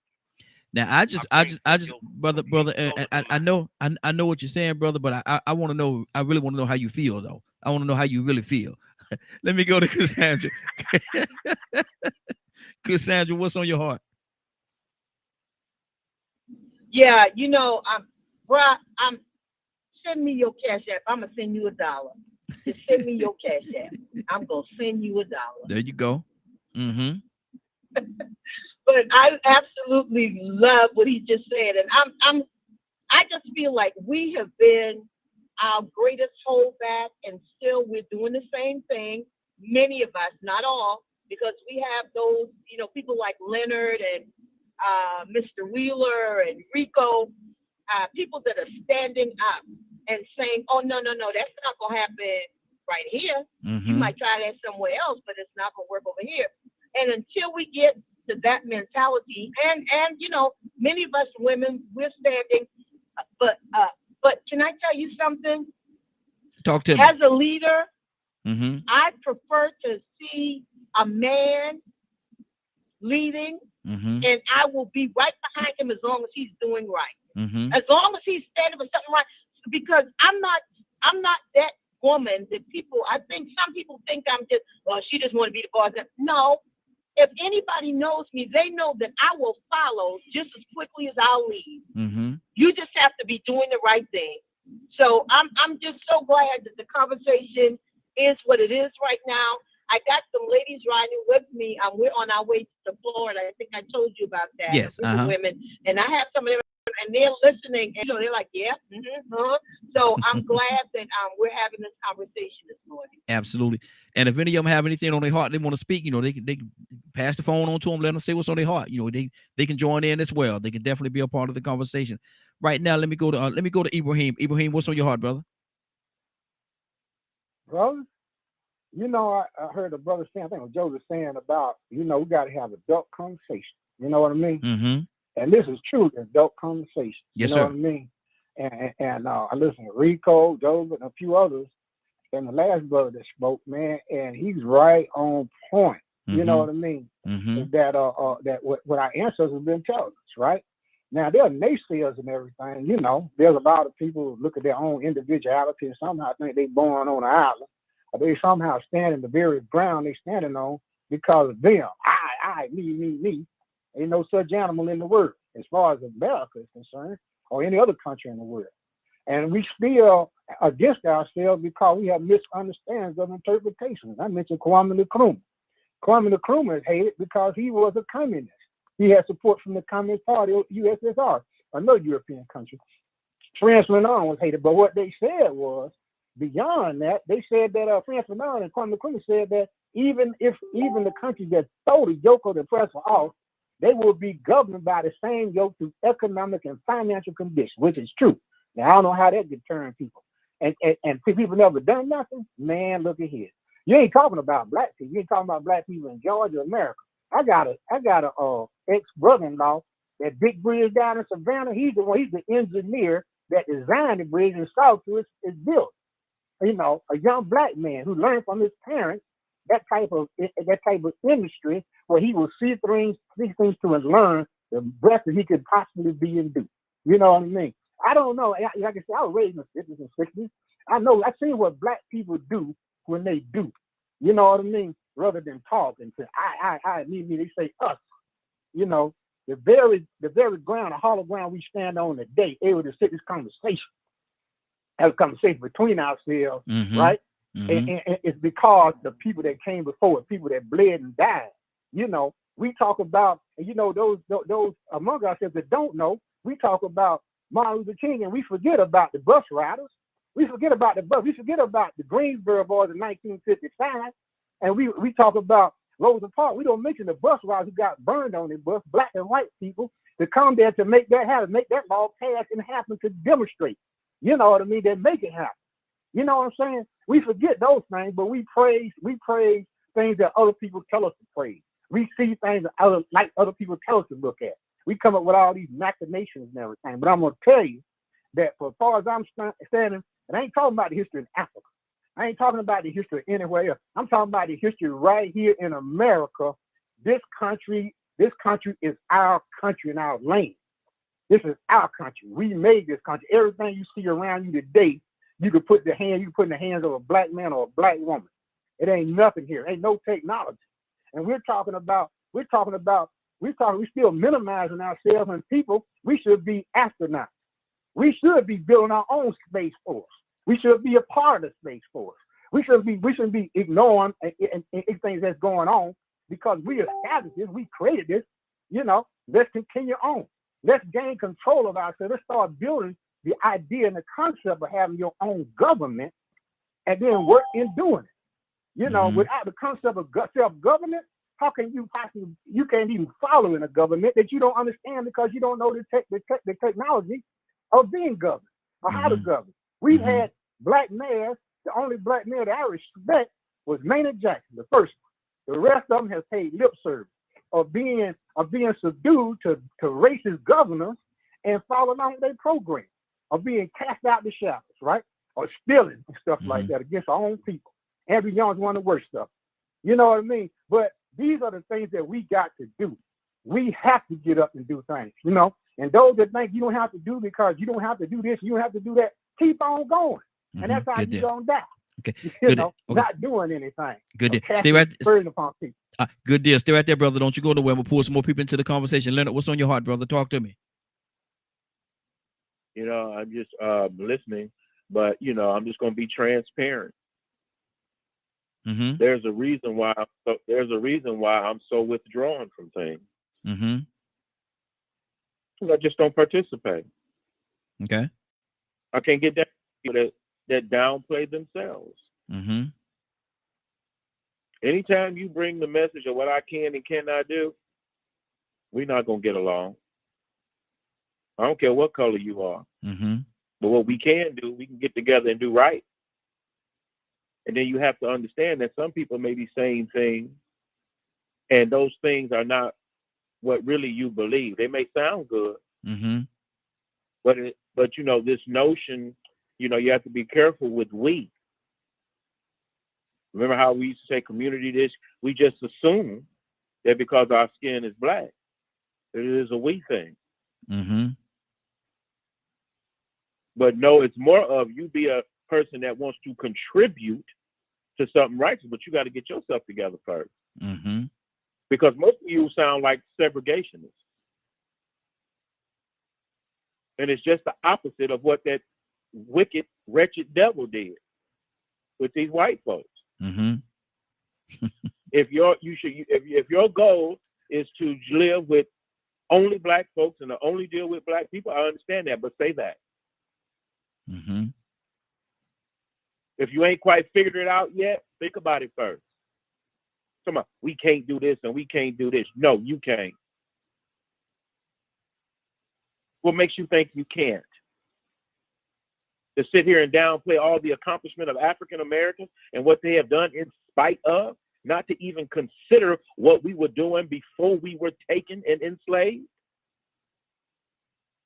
Still telling people what they can and y'all did, we can do this and they doing it. You know how many black doctors? Man took my heart out with the black man. Mm-hmm. And put me back together. Do you understand? Mm-hmm. So one, I don't sit down here and downplay the accomplishment of my ancestors. My grandfather didn't bow his head. Why would I bow mine? Mm-hmm. We can get along with one another and we can live in this place and we can coexist. That's what it's about. That's what this place is about. That's what we fight for. I don't fight for segregation. My ancestors fought against it. This is America. This is not Africa. We should be working towards a greater goal so we don't make the mistake. So nobody come over here, so nobody can't come over here and grab a bunch of black folks and take them somewhere else and make them slaves. Mm-hmm. I mean, Wow. where do we once say, you know what? When you gonna fight? Some of us been fighting. My records say I fight. Mm-hmm. I've been in places where folks will come to you and tell you some of the weakest stuff in the world. And then they don't want to talk to you no more once they know, like Pete said, you're not one of us. Mm-hmm. Wow. You're not one of us that demanded. Mm-hmm. You're not one of us. Good deal. Good deal. You'll sit there and tell us what we are confused. Hold on. 508-924-3521. Somebody said confused. Who said confused? I'm sorry. I'm just confused on what Brother Leonard was saying. I'm very confused. You know, I don't know. It confuses me. What part? What confuses me is that he said that that this America, we ain't this, and we had his grandfather stood up. I don't know. It just don't seem like it matches up. That it, you know, the past and understanding matches up with the present.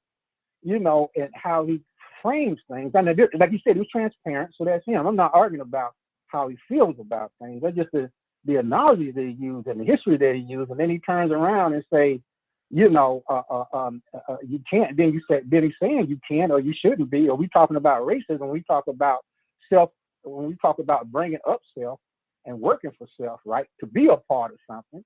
And he takes it as racism or separation. I don't get it. I don't get it. Immigration is one at a time. Hold on. Immigration is a fact because we're here we're here together. You know, we're here together. We're here mixed with a bunch of races and everything. So integration is a fact, right? Assimilation is a different thing. And I detest, and I've been doing this all my life. And if Leonard claim he knows me, you met me in an environment like that, right? You met me in an environment like that where I was standing up for my people under the most horrible circumstances. You know, that my last 20 years has been doing that. You know, harsh. Even though I was working and needed money, I still stood up for myself and my fellow employees, right? You know, so, but what I'm trying to say is this, right? I'm consistent on it. I've been consistent all my life. My parents were consistent with stuff like that. Mm-hmm. You know, that you doing for yourself don't mean that you excluding anybody. It means that you finally realizing that who you have to depend on. Okay. That's all. Hold on. Let me go to Leonard. Leonard, you want to respond to that? Is Miss Navy on? No, she had to take off. Okay, so I'm gonna pose a question to everybody, and they can answer it along the way in their responses. Is self singular or plural? Singular. So why do you allow people to use it plural?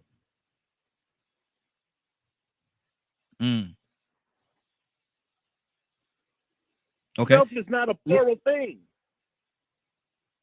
Mm-hmm. It's not a we thing.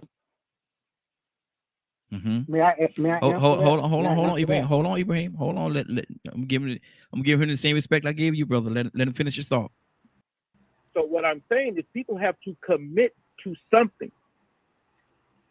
What are you committed to? When I speak of myself, it's myself. That don't include everybody else. But when you got people speaking in terms of self, I'm always, are they using this? And they want you to believe there's trying to get you to understand they're talking about plurality of some type or themselves. Self-esteem don't have nothing to do with everybody else. Because it's self. You have to find your self. That's singular. But most black people in the conversation, when they use it, they're really using it plurally. Okay. Let me do this. We're not gonna stay on this long because we got a whole topic that we're trying to deal with. I'm gonna let Ibrahim. I'm gonna give you just 2 minutes, brother. Finish your thought. We got to move on. Keep this thing going. What's on your heart? Well, very gracious of you. You know, the structure of a sentence. You know, if you understand structures of a sentence and paragraphs, right? You can refer to a singularity because piece and person thing, a pronoun, right? And also it can be used as an adverb if you discuss as community. Community can be improved through self-maintenance. You see what I'm saying? So you're saying that community is self, right? That's your subject matter. You know what I mean? So in the words itself, right, just like an analogy, you know, the word in itself or the sentence structure, you can use individuality comparing to communities, race, person, or thing. Okay? That makes it a pronoun, even though it's still an adverb. You know what I mean? You're discussing a person, place, thing. So I hope you will look at that, right? And then look at the whole picture of the sentence structure or the paragraph structure that the subject is community. And the community can be individualized or race or people, white people, white supremacy, self-supremacy, right? Or what, self-control. You know, that can be used individually and can be used in community because the subject matter is the community of black people. Okay? I didn't take me 2 minutes there. Yeah, that's it. You good to go. We got to move on, gentlemen. We got and we'll talk about if y'all remember, remind me tomorrow. We'll talk about that part of it as well. But right now, I want to get back into the topic that we're talking about today because I don't want to veer too far away from that. Mr. Hicks, you say come back to you, brother. What's on your heart? Got another caller. We coming to you as well. Yeah, I was just watching, just listening at the confusion that comes in the language. And I think this is going back to the Native American when we say the white man speak with forked tongues. I think the words and the construction of this language was designed to create this here, to create that. Very difficult to come together because people pick a word, they lock on a word and how it's used rather than trying to feel for what's in between the words, the spirit of the human being that's shining through that. I think that the Creator made us so free. He created us so free that we can willingly put ourselves in bondage. So he said, so when he came and walked on earth, he said, you can do things like I did better. You can even do better things than that. He says, I'm no different than you. I'm showing you what you are. in your walk in this earth. If you learn to align yourself these universal principles, as a man thinking in his heart, so is he. Do unto others you had them do unto you. You create a reciprocal energy kind of thing. One writer said that we were like antennas. We're sending out energy and vibration, and we're receiving that. So if you put yourself in this world on a level that your resolution to solve your problem is violence, the situation is going to create itself for you to do that. You create a situation. We are creating. You know, when I was in martial arts, I mean, first it was all that Kumite stuff, breaking bricks and doing that stuff, mind over matter and that stuff. Then I met someone. I met this guy that had powers, and I know it's powers. It shaped my whole different belief. He told me to stand against a wall, my back to him. And when I think about moving, he's going to tap me on my shoulder. So I'm standing there, I'm trying to figure out this thing. Every time I decide I'm going to turn down, he would tap on my shoulder. And I said, what are you doing, man? And he talked to me about this energy, this flow that flows through everything, and how you can align yourself through discipline. So here's what I'm saying. That cheap power. A belief inferiority locks us out of all those potentials that we have innate inside ourselves, that we haven't cultivated ourselves to be able to utilize to change our reality and be able to control what we walk into. In the scripture, it says that they drank poison that didn't kill them. They were bit by serpents that didn't kill them. That's talking about something innate inside of people. So the freedom is already there, but it got to come through a spiritual channel. You've got to be able to begin to view things out of just the temporal, just the rules of this world. They don't lay down these rules. They lay down this structure. And they did it with archaeology, with theology, with historical changing, creating a change. So I guess the point here on this here, so much just by communicating with other people, and it's allowing me to pull out of myself things that I just been thinking about, that I can verbalize in space where someone can say, wait a minute, bro, I think you're going to, I need that. We need that. We need people around us who honestly say, man, you're going down the wrong path, but I care about you. That brother right there, we've had long debates in my house, long, intense debates. But it always came out with some understanding I got from him, because I was positioning myself. I'm trying to hear from him. I'm not trying to listen to him to find something he said I can come and attack him on. I'm trying to evolve, because at being 73 by time on the earth, only God knows. But it ain't as long as it was. Yeah. Exactly. So wow. I've learned how to listen. I learned how to listen to what the Creator's putting through that other human being, because that's the way he talked to me. He talks to me through a book, through something he guides me to look on the television, of listening to the words that somebody say that they think they're just talking. But I know that it's the Creator talking to me, because of a specific question I asked him. And it's asked and it's given unto you. That's a principle. But you got to be willing to listen, and listen for where it comes from. The source might come from a child. It might come from somebody you pass by while you're walking on the park. I was walking around this park up here, and it surprised me, right? When I walk around, there's a few black people walk around that place. Every time I walk around a black person, they would ignore me. I would always nod my head anyway. But every white person I walked past said, good morning. Wow. That's our separation from ourselves, because we've been educated to believe that we're different than the other. And we all, bottom line, comes down to the solution to this problem is recognizing that, first of all, we're all human beings. Some of us are possessed by different spirits. So it makes them a little different. But it says that someone's going to come and separate the shaft from the. There's going to be a thing where all those fakes, get away from me. I don't know you. All that stuff you said, my name, using my name, talking my stuff. Get over there. Get out of here. Keep away from me. I know you're not. Exactly. Wow. Let's go to Paul. Paul, good morning. How you doing this morning? Good morning. I agree with Mr. Hicks and what he was talking about there. And I think we're all, and it even relates to what Leonard's saying too. I think the language is where people get tripped up, because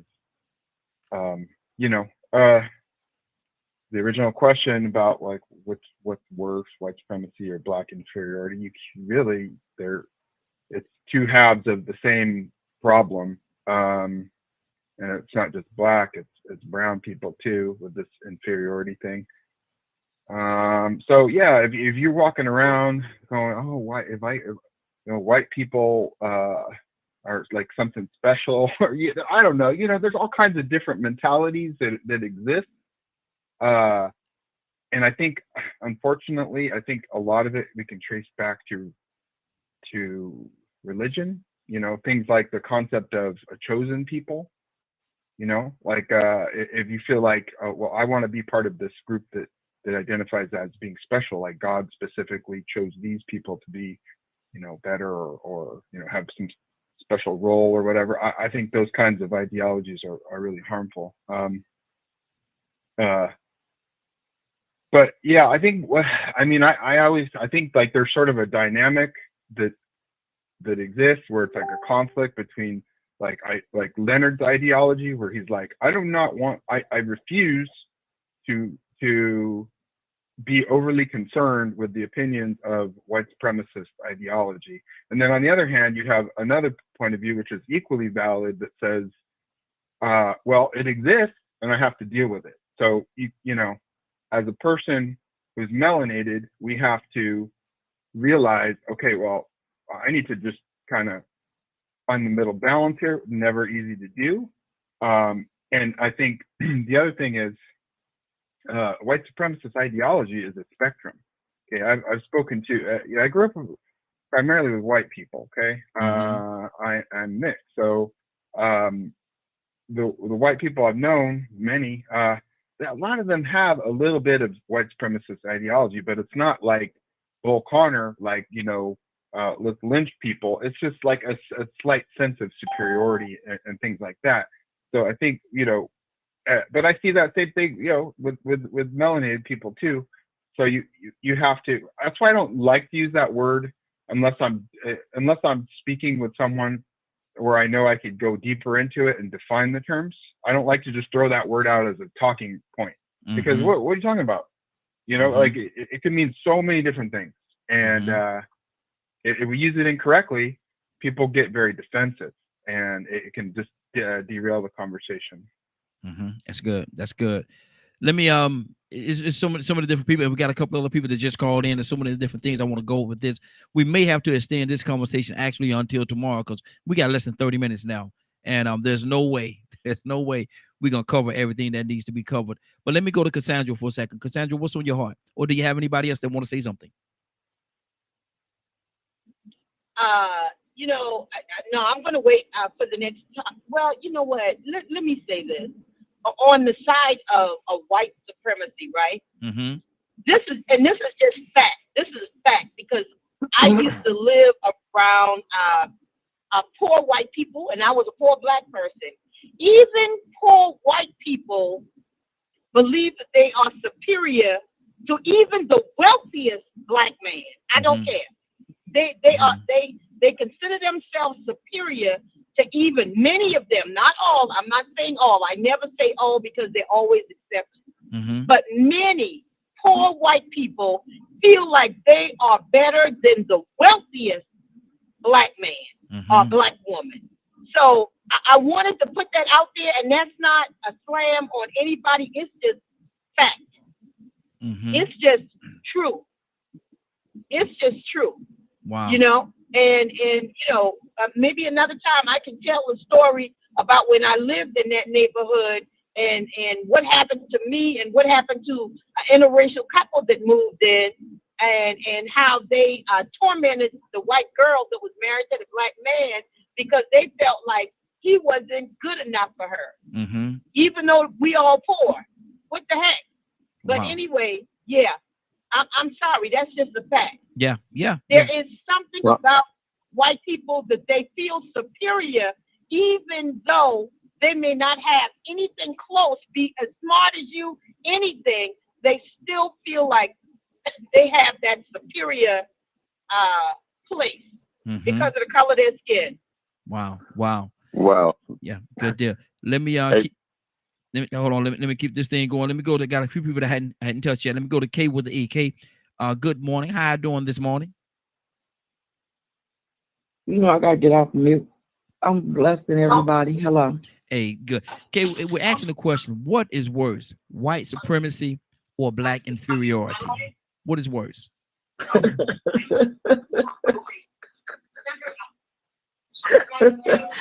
Oh shoot.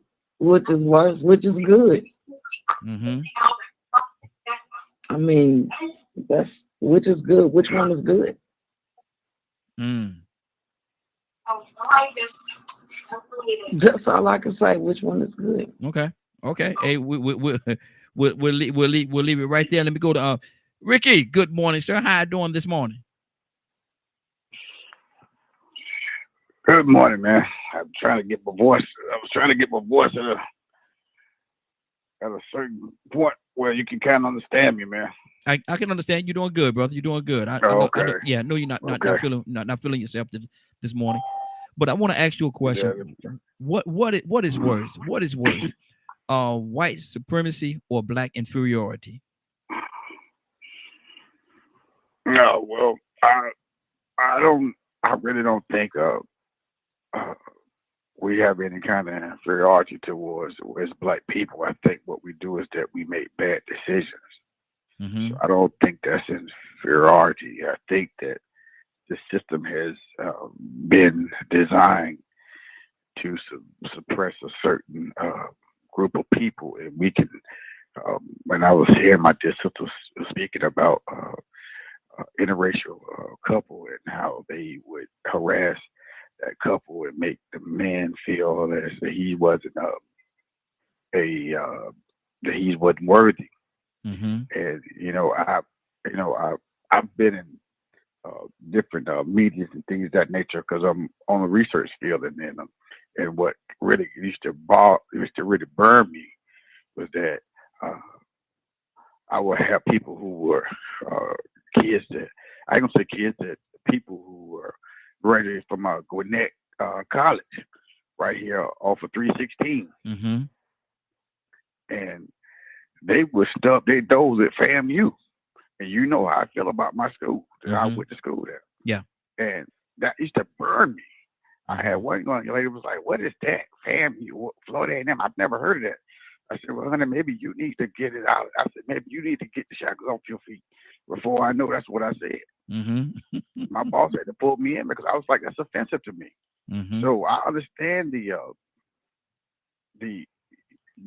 rite of passage that I want to say that they feel like they have because they feel like they have a quicker way to the top because of their skin, and not all, but a lot of them do. And I think that was a very derogatory statement to make because I never looked at Gwinnett College as being a low grade school. I just figured that you didn't have the money to go to a university. Mm-hmm. Do you understand what I'm saying? Yeah, yeah. So so for you to make a derogatory statement like that, yes, I'm gonna say something because FAMU made me who I am, Mm-hmm. and FAMU have taken me a long way.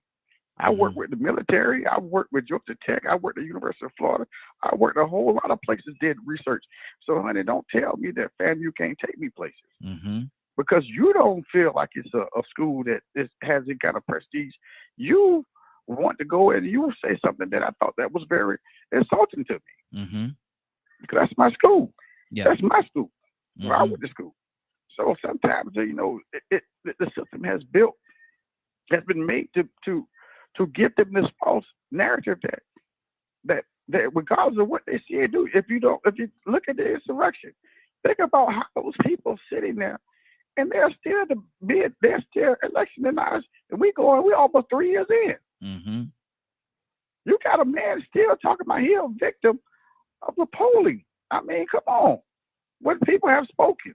Mm-hmm. They are trying. You got to think they went in. That's why they don't really say it too much about. They're winning the House because why? Because they did a whole lot of figuration to make it so that they stack the chips with a lot of the districts are now pretty much Republican. Mm-hmm. So yeah, they're gonna win those seats. You're cheating.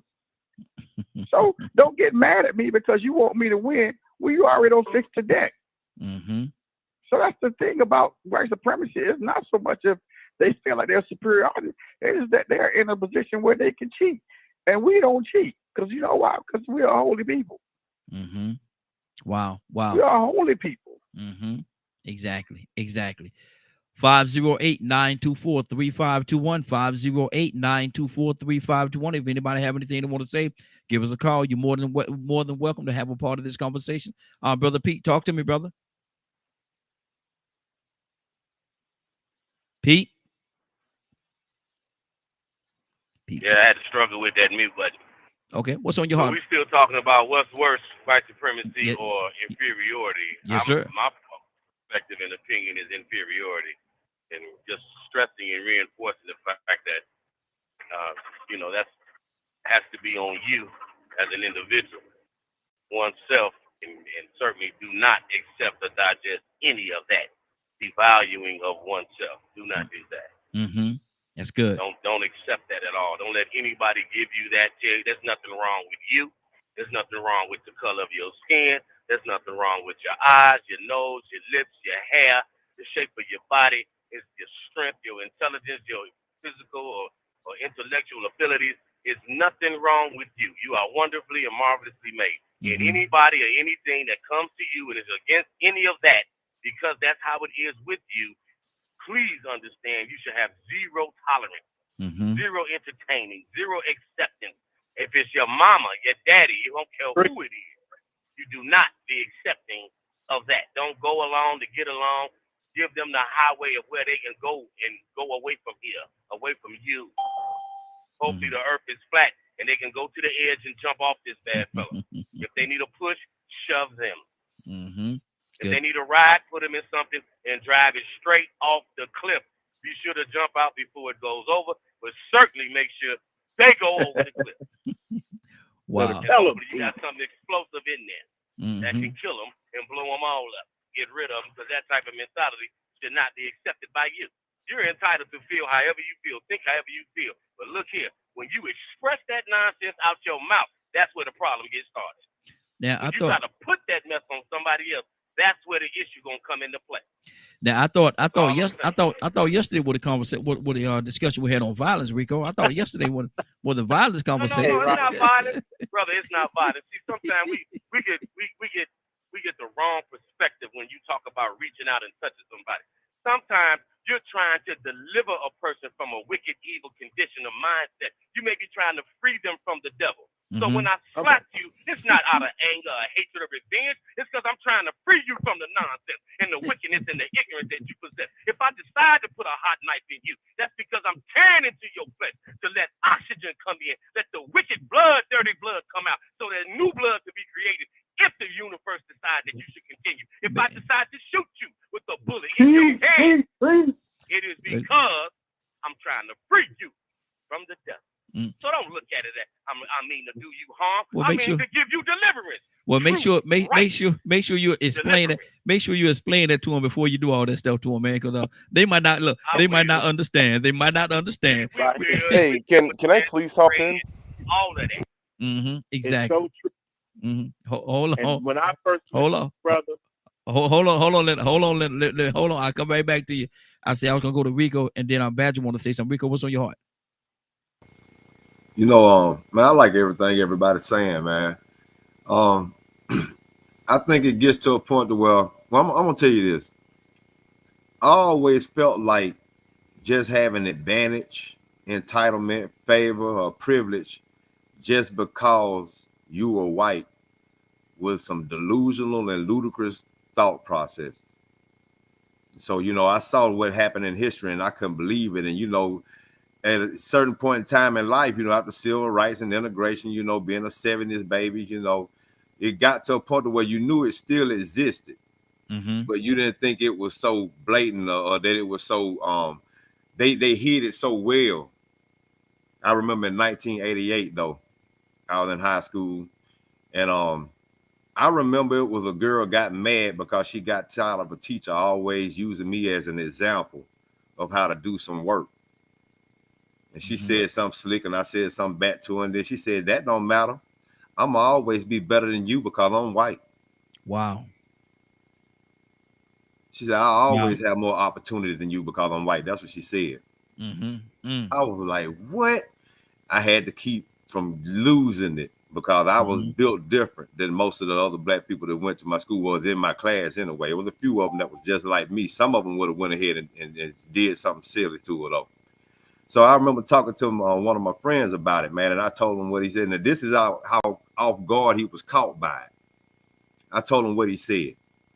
He said, well, you should have told her you could get more white boys than she can because she ugly. I said, what? What kind of punk?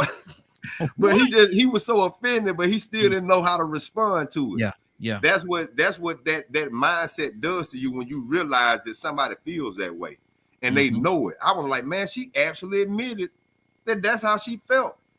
She's been feeling like this the whole time. Regardless of what he do, I'm gonna always have a better opportunity. I'm gonna have an advantage. Because I'm white.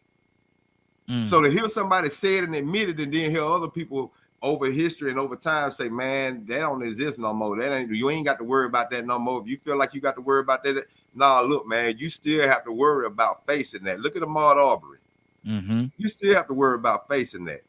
So now I wish you could do a poll. This probably would have been the question to ask at the very beginning, but I'm gonna give you, to me, my example of unconscious contributions to the success of white supremacy, or an unconscious example of black inferiority. When Colin Kaepernick kneeled and when Kyrie Irving got suspended the way that he did, every one of those black athletes was supposed to sit down with him and crash the NBA, crash the NFL. I want to ask, how many people on this broadcast would have sat down and boycotted the rest of their games until they corrected Kyrie? And that's going to show you what an example of black inferiority is. Or if you want to see another example of it, how we contribute to the success of white supremacy. Look at majority black Mississippi. No said. Exactly. I would have, brother. To answer your question, I don't know if anybody else want to answer the question, but I would have. Let me go to our. I would have. Exactly. Let me go to our Badger. I said I was gonna go to Badger and Leonard, and then I'm going to Tucson. Badger, what's on your heart? I'm sitting here just wow. Because I just heard a comment or a few things that were said that sounded just like white supremacist. Wouldn't have expected to hear something like that on the show.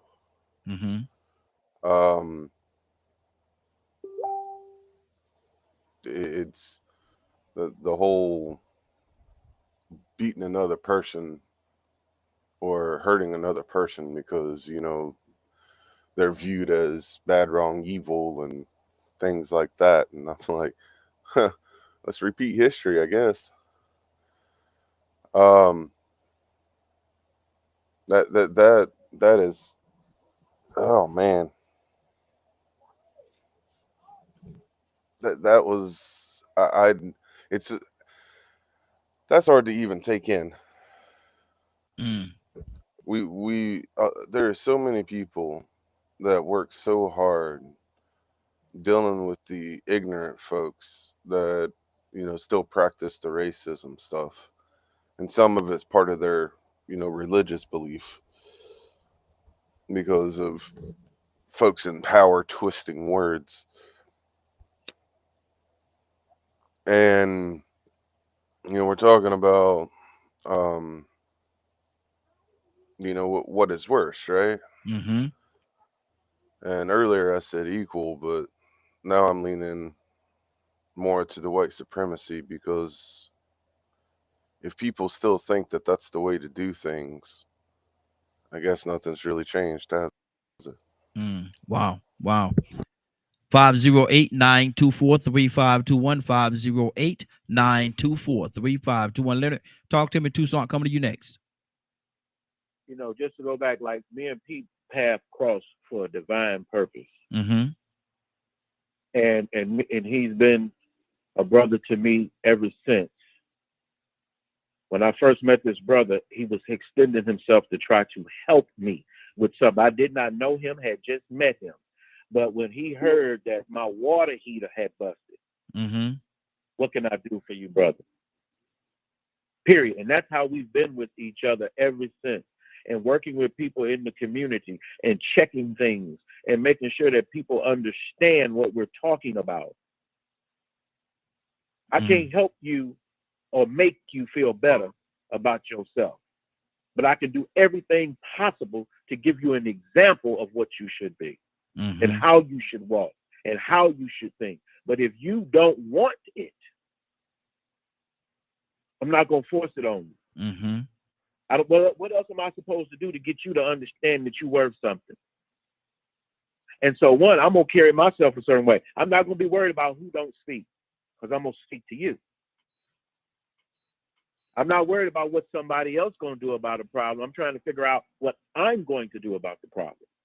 And maybe I need to go work with brothers like Pete and that who are on this type of movement this way, instead of sitting over here in the dark with the people that love to change. We fight every day for this. When we see people don't have or facing problems, we get in the gap for them. But what we don't do is we don't sit around and say, woe is us. We overcome and we don't overcame, and we trying to bring others with us. But we will identify quickly if you are not one of us. And so that is, I think, what people don't understand is that, one, you must stand up before you get to talking about we, us, them, this, that, because we not like you. Wow. Our skins may match, but there's about three different ways. Gonna jump up in the front of the line. There's actually about 3 or 4 different ways I'll go in and see. When I listen to stuff, I listen very closely. But there's a lot of different alleys and a lot of different lanes. And man, go cut it out, Rico. I could go down with what was just said. But I said I was gonna go in a certain position, and we only got a few more minutes. We're gonna continue this conversation tomorrow. And Rico, I am going to do a poll, and we'll put it on Facebook and a couple other places to find out what people think about what is worse, and let them comment the way they comment. We may read a few of the comments tomorrow based on what we get. Or even deeper. See who would have sat down and boycotted and took that hit on that money for Kyrie or Colin Kaepernick if they were in the NBA or in the NFL. Because a lot of people call for the viewers to boycott, but that wasn't gonna stop nothing. Yeah, the players once again that black superiority. Once black athletes realize the superiority and the power that they have that makes that machine move. Now you know you just jumped over Toussaint. Now you know you just jumped over Toussaint, don't you? Toussaint, what's on your heart, brother? Toussaint, you there? Yeah, man. It's okay. It's all right though, because it was right in place. Yes, sir. You know what surprises me, and I don't mean any harm. When something is said and people are surprised. It tickles me. Because see, it's like you surprised. I had something happen. Use this for example. There was a local pastor that had a burglar come in his house, and he shot him. What else was he was supposed to do? So if you come to me with some foolishness, supposed to pray for him, ain't it? God said, no, get out of my house. I will not. I will not. I got my book to bury him. I'm licensed to do a funeral. Don't mind either. See, I'm just saying. You trying to keep the funeral home in business, huh? They know they are trying to keep them in business. Oh, okay. Come to me with some foolishness. I'm just doing what I'm supposed to, because there are some things that has happened that I'm gonna make sure that don't happen again. There you go. It might happen over there. You can have it over there, and they may smile and grin and talk to you, say, hey, what they call us. Wait a minute, hold on. Where you get that kind of conversation? I'm finna bust you in your mouth. I remember when Rico. I remember when I had a conversation with a young Caucasian girl in high school, or I think it might have been high school, and she was making some jokes, and because of who she was, she thought that was okay. You know what I told her? I say, you must have a special made toilet to fit that flat tail. Lord, what Tucson? What you just do, man? What you just come on, what Tucson? Man, I got to look here. We Oh, had man. this here in court. We take that part off the record. Edit that part off the But record. see, that's how you slap the devil. That's how you slap senses of somebody. Hit them with some truth. Look here. We what do you call the person that do this? They lie, whatever you call the person that in court. Take that off the record. Omit that from the records. Let me go to Willa. Willa, we need you. We need you right now, sister. We need you right now, Willa. We need you. Hey, Raheem. Good morning. Good morning. How Good you morning, doing this morning, morning? Glow. Good morning. Willa, we asking a question. What is worse, white supremacy or black inferiority? What do you say to that? Raheem, both of them are bad. Mm-hmm. So, but you can always see good in everything. Mm-hmm. But both of them are bad in the sense that, when people think that they are better than you because they may have a little bit more than you, or they live in a different area than you, that's horrible as a human being to think that you're better because you got more than somebody else. Mm-hmm. And then for somebody to think that they're better than you because they're white or whatever they think they are, and they think that they are privileged because of their color, that's even worse. Mm-hmm. So I'm just saying, as an individual, like a lot of the people on the panel has said, and then I was listening to, I don't know who that was, talking about how he cut them and how that's funny. That was Pete. Because Mm-hmm. first of all, yeah, I was laughing at him. Mm-hmm. But he knows, and I believe he was just being sarcastic, that violence is not the answer to change anybody. Mm-hmm. Mm-hmm. That's good. That's good. An individual choice to choose good or do evil. Mm-hmm. in who or whatever you are. And we have to be careful with that because we know we're not our own when we don't when we live in this world where we should, Mm-hmm. but a lot of us don't. So Exactly. that's my opinion on that right here. Good deal. Mr. Hicks. Mr. Hicks, you there? Can I get a chance to say one last thing? Hello? Mr. Hicks, you there? Go ahead. Can I get a chance to say? Yeah, I'm coming to you, brother. Mr. Hicks, I'm sorry, I'm back. Okay. What's on your heart, brother? Oh wow. Sister Jessica preceded me, said everything that in my heart. Mm-hmm. She put a caption for me, a period at the end of the sentence. Mm-hmm. Okay. You live by the sword, you die by the sword. It seems like our warfare is different. We don't war against people, bodies, and stuff like that, but it's some kind of theologies and belief systems and wickedness in high places. And our weapons are mighty, but they're not carnal weapons.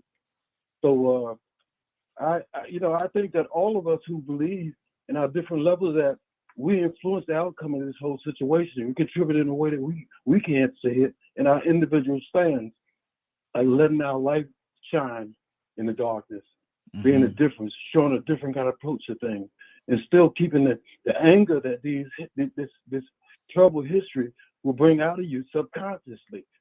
And what it does, it makes those people that stand a little outside of your with melanin, but we all melanated people. Mm-hmm. Everybody got some melanin. It's like it ain't like melanin people or us. We all human beings that got this melanin thing going. But I can't say anything different what the sister just said. Good deal. I believe in praying for the best things that happen and treating people the way we want to be treated. Mm-hmm. That's good. And that's a difficult walk.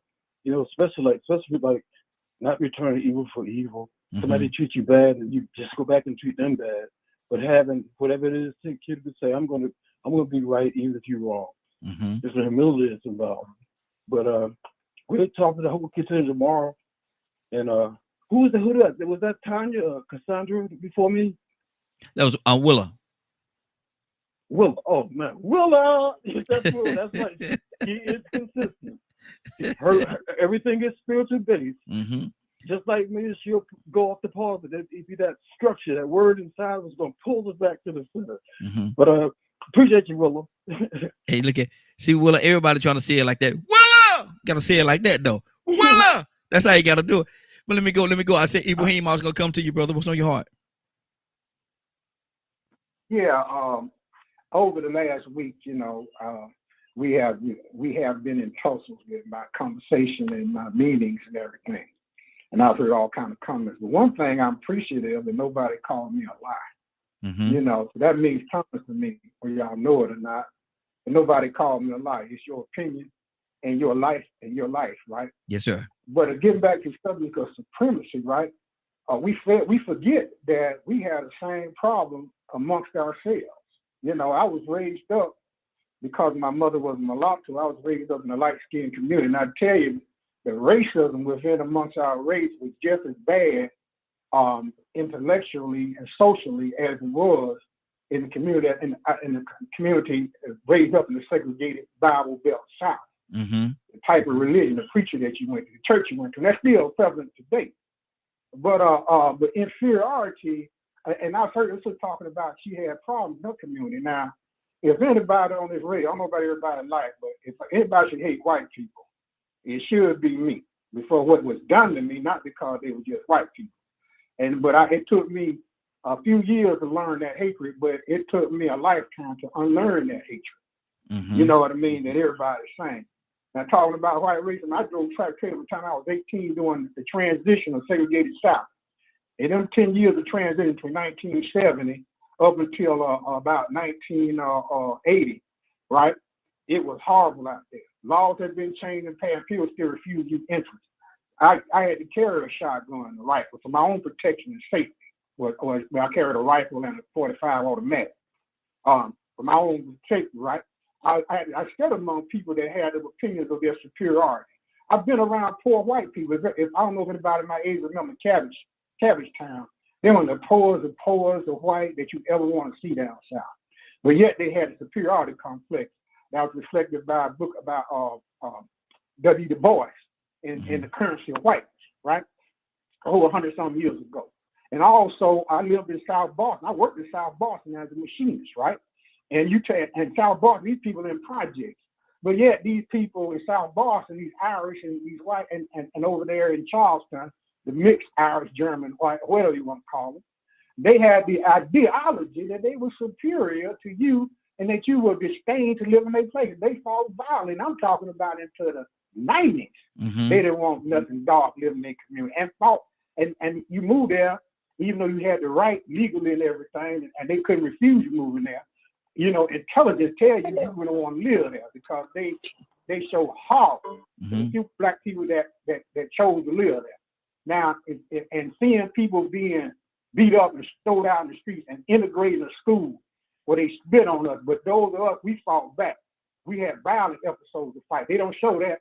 They show the first black people that went in there had to take that. But when the numbers increased, all of a sudden the school became from 100% white to 100% black over years because we dared to fight and stand up for ourselves. Mm-hmm. But the administration and also the students that want to bring that kind of stupidity to us, right?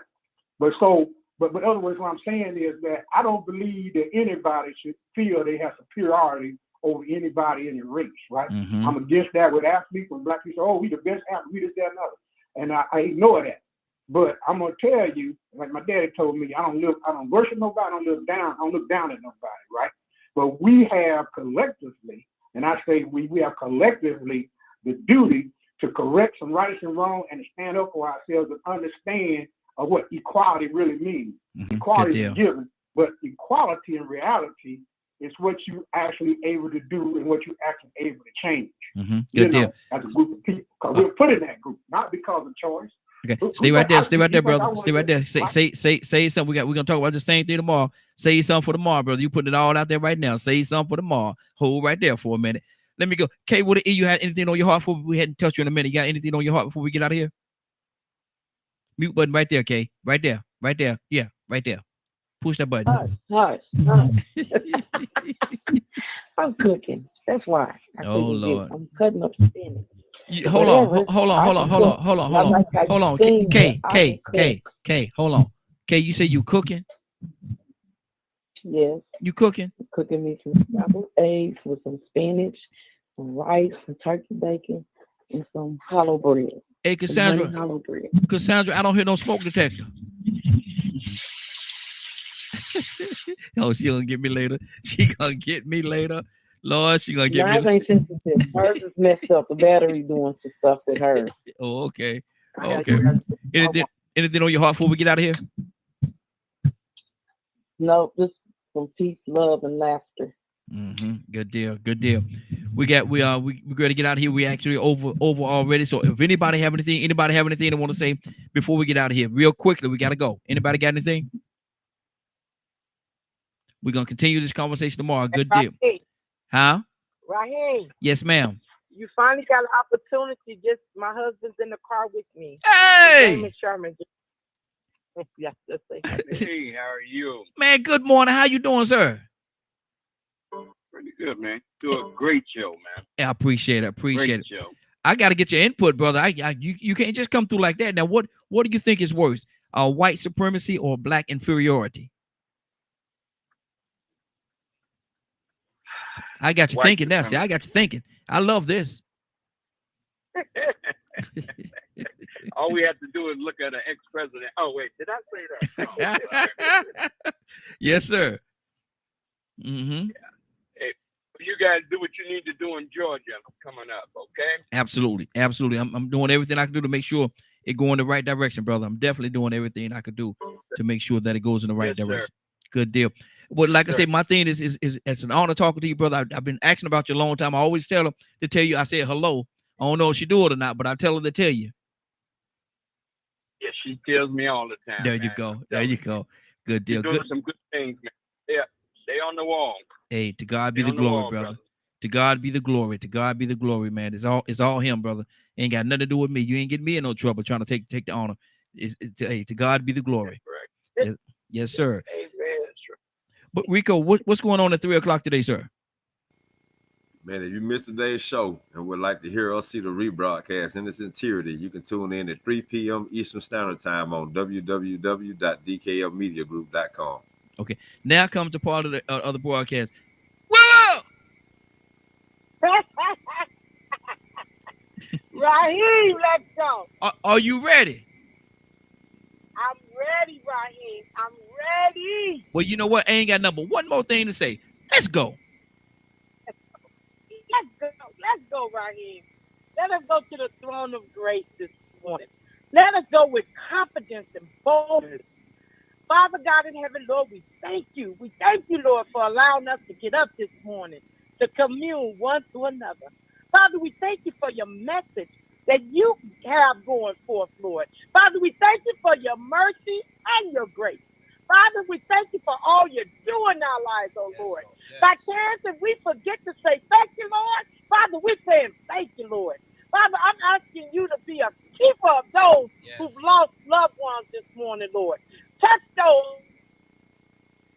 Said it in your word that you'll be their comforters during these times. We trust you and stand on your word, Lord. Father, we love you and honor and glorify you this morning. Father, giving you the praise in Jesus' name. Amen, amen, and amen. We thank you, Lord. Yes, hallelujah, Lord. And glory to God. Amen. Amen. Amen. See that's the way you end the broadcast right there. Gotta take it back before him. Gotta take it. That's how you end it right there, Rico. That's how you do it right there. You know what, though, man? I ain't gonna lie to you. Uh-oh. I think Willow was a little bit nervous because her husband was around because she normally come with a little bit more. Uh-oh. You know, she came with it, but I felt a little bit more subduedness a little bit. You know, maybe she was trying to be a little. She held back a little bit. She was being a little humble a little bit. I'm gonna let hey, Mr. Brown, man. She normally bring that fire. I ain't lying. She have us on her crying sometimes. She be bringing that fire so hard, man. I mean, that passion be coming with it. So I think you stole a little bit of her heart this morning. Well, look at. I was driving, so. Oh, okay, that's what it is. She was distracted. See. Yeah, I'm driving. See, if Okay. if I'd have known you were driving, I'd have told him to pray for us. I'd say, hey, Mr. Brown, you need to pray for us, brother. Come on. Yep. There you Yep. go. Yep. There That's you go. He could have did. I know it. He I know could it. have did it. Brian. I know. I already know. I already know. You ain't got to tell me. I already know. She But did that listen, while she was driving. That was awesome. yeah, absolutely, and didn't hit nobody. She was. You see what she was doing? She was praying. Holy Ghost guided us. There you go. Showed us the way. Exactly. Well, listen, we're ready to get out of here, man. It's been a great broadcast. I want to thank everybody for joining us. And more than that, I want to thank you for allowing DK, your media group, and associates, and the Morning Glow for being a part of your morning. It is now, 10:12. You're about to exit the Morning Glow. But before you go, I want you to do me two favors, if you will. One, I want you to continue to pray for us because we're certainly praying for each and every one of you. Number two, why this is real simple. I want you to go out there, find somebody and give them a hug because you never know. It could be the only hug that they get, or it could very well be their last. Love you, and ain't nothing you can do about it. Have a great day and a better tomorrow. Now we shine some of this light from you on real men on the Morning Glow. Take it out there into this wicked and cruel world that we live in, and let your light so shine. Get an opportunity, give somebody some love. You just might find some love in return. Won't that be a beautiful thing? Have a great day. Take care of each other. And please, please, please be blessed. See you tomorrow. God say the same.